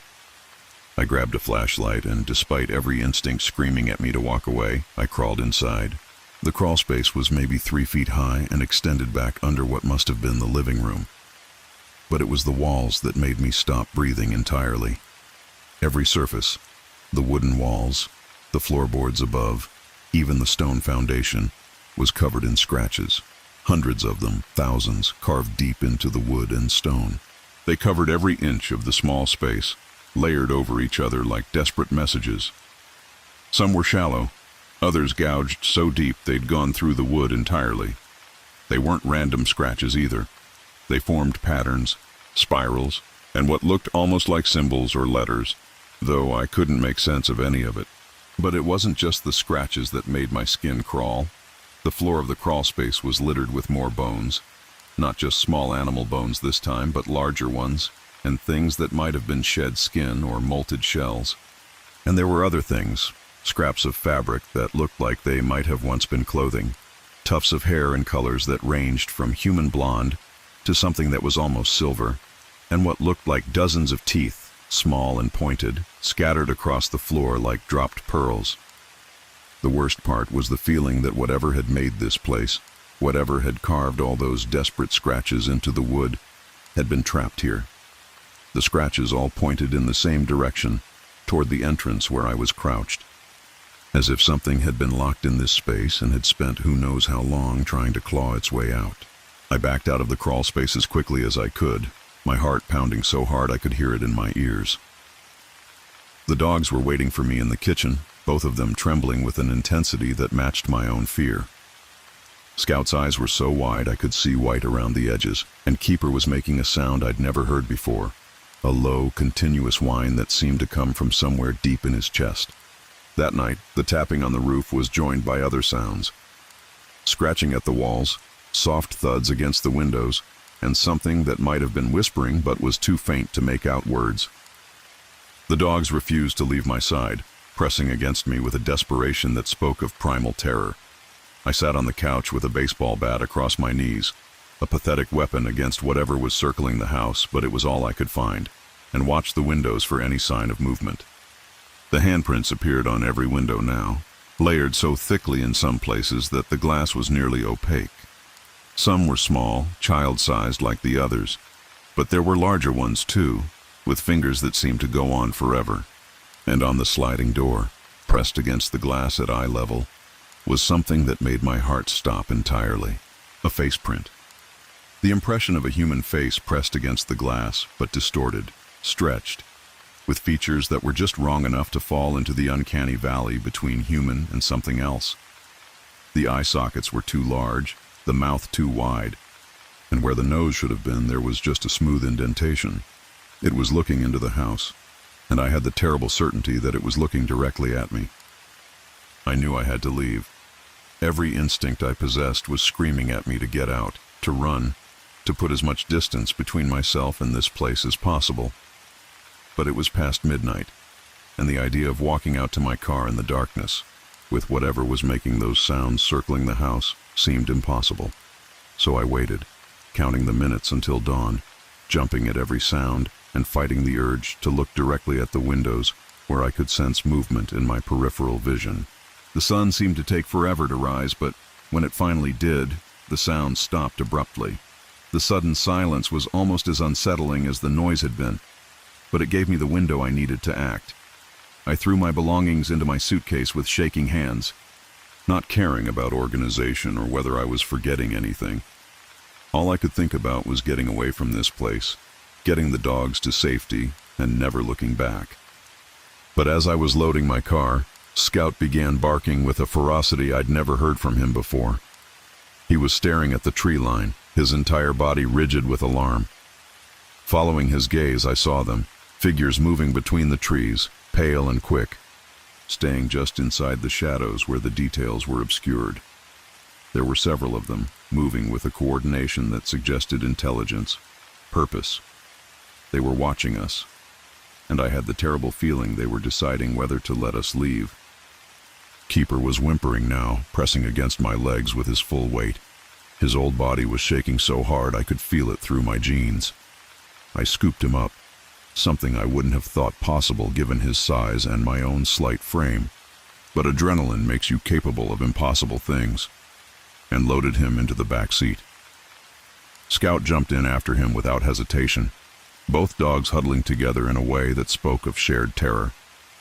I started the car with hands that were shaking so badly I could barely turn the key. As I backed out of the driveway, I made the mistake of looking back at the cabin one last time. Every window was covered with handprints now, so many that they overlapped and blurred together into a mess of smeared glass. And there, standing on the roof at the peak of the cabin, was a figure. It was tall and thin, with limbs that seemed too long for its body. Its skin was pale, almost luminescent in the morning light, and its hair hung in long, tangled strands that moved in a wind I couldn't feel.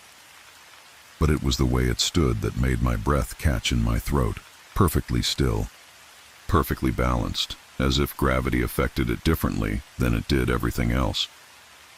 It was watching me leave, and though I couldn't make out its features from that distance, I knew it was smiling.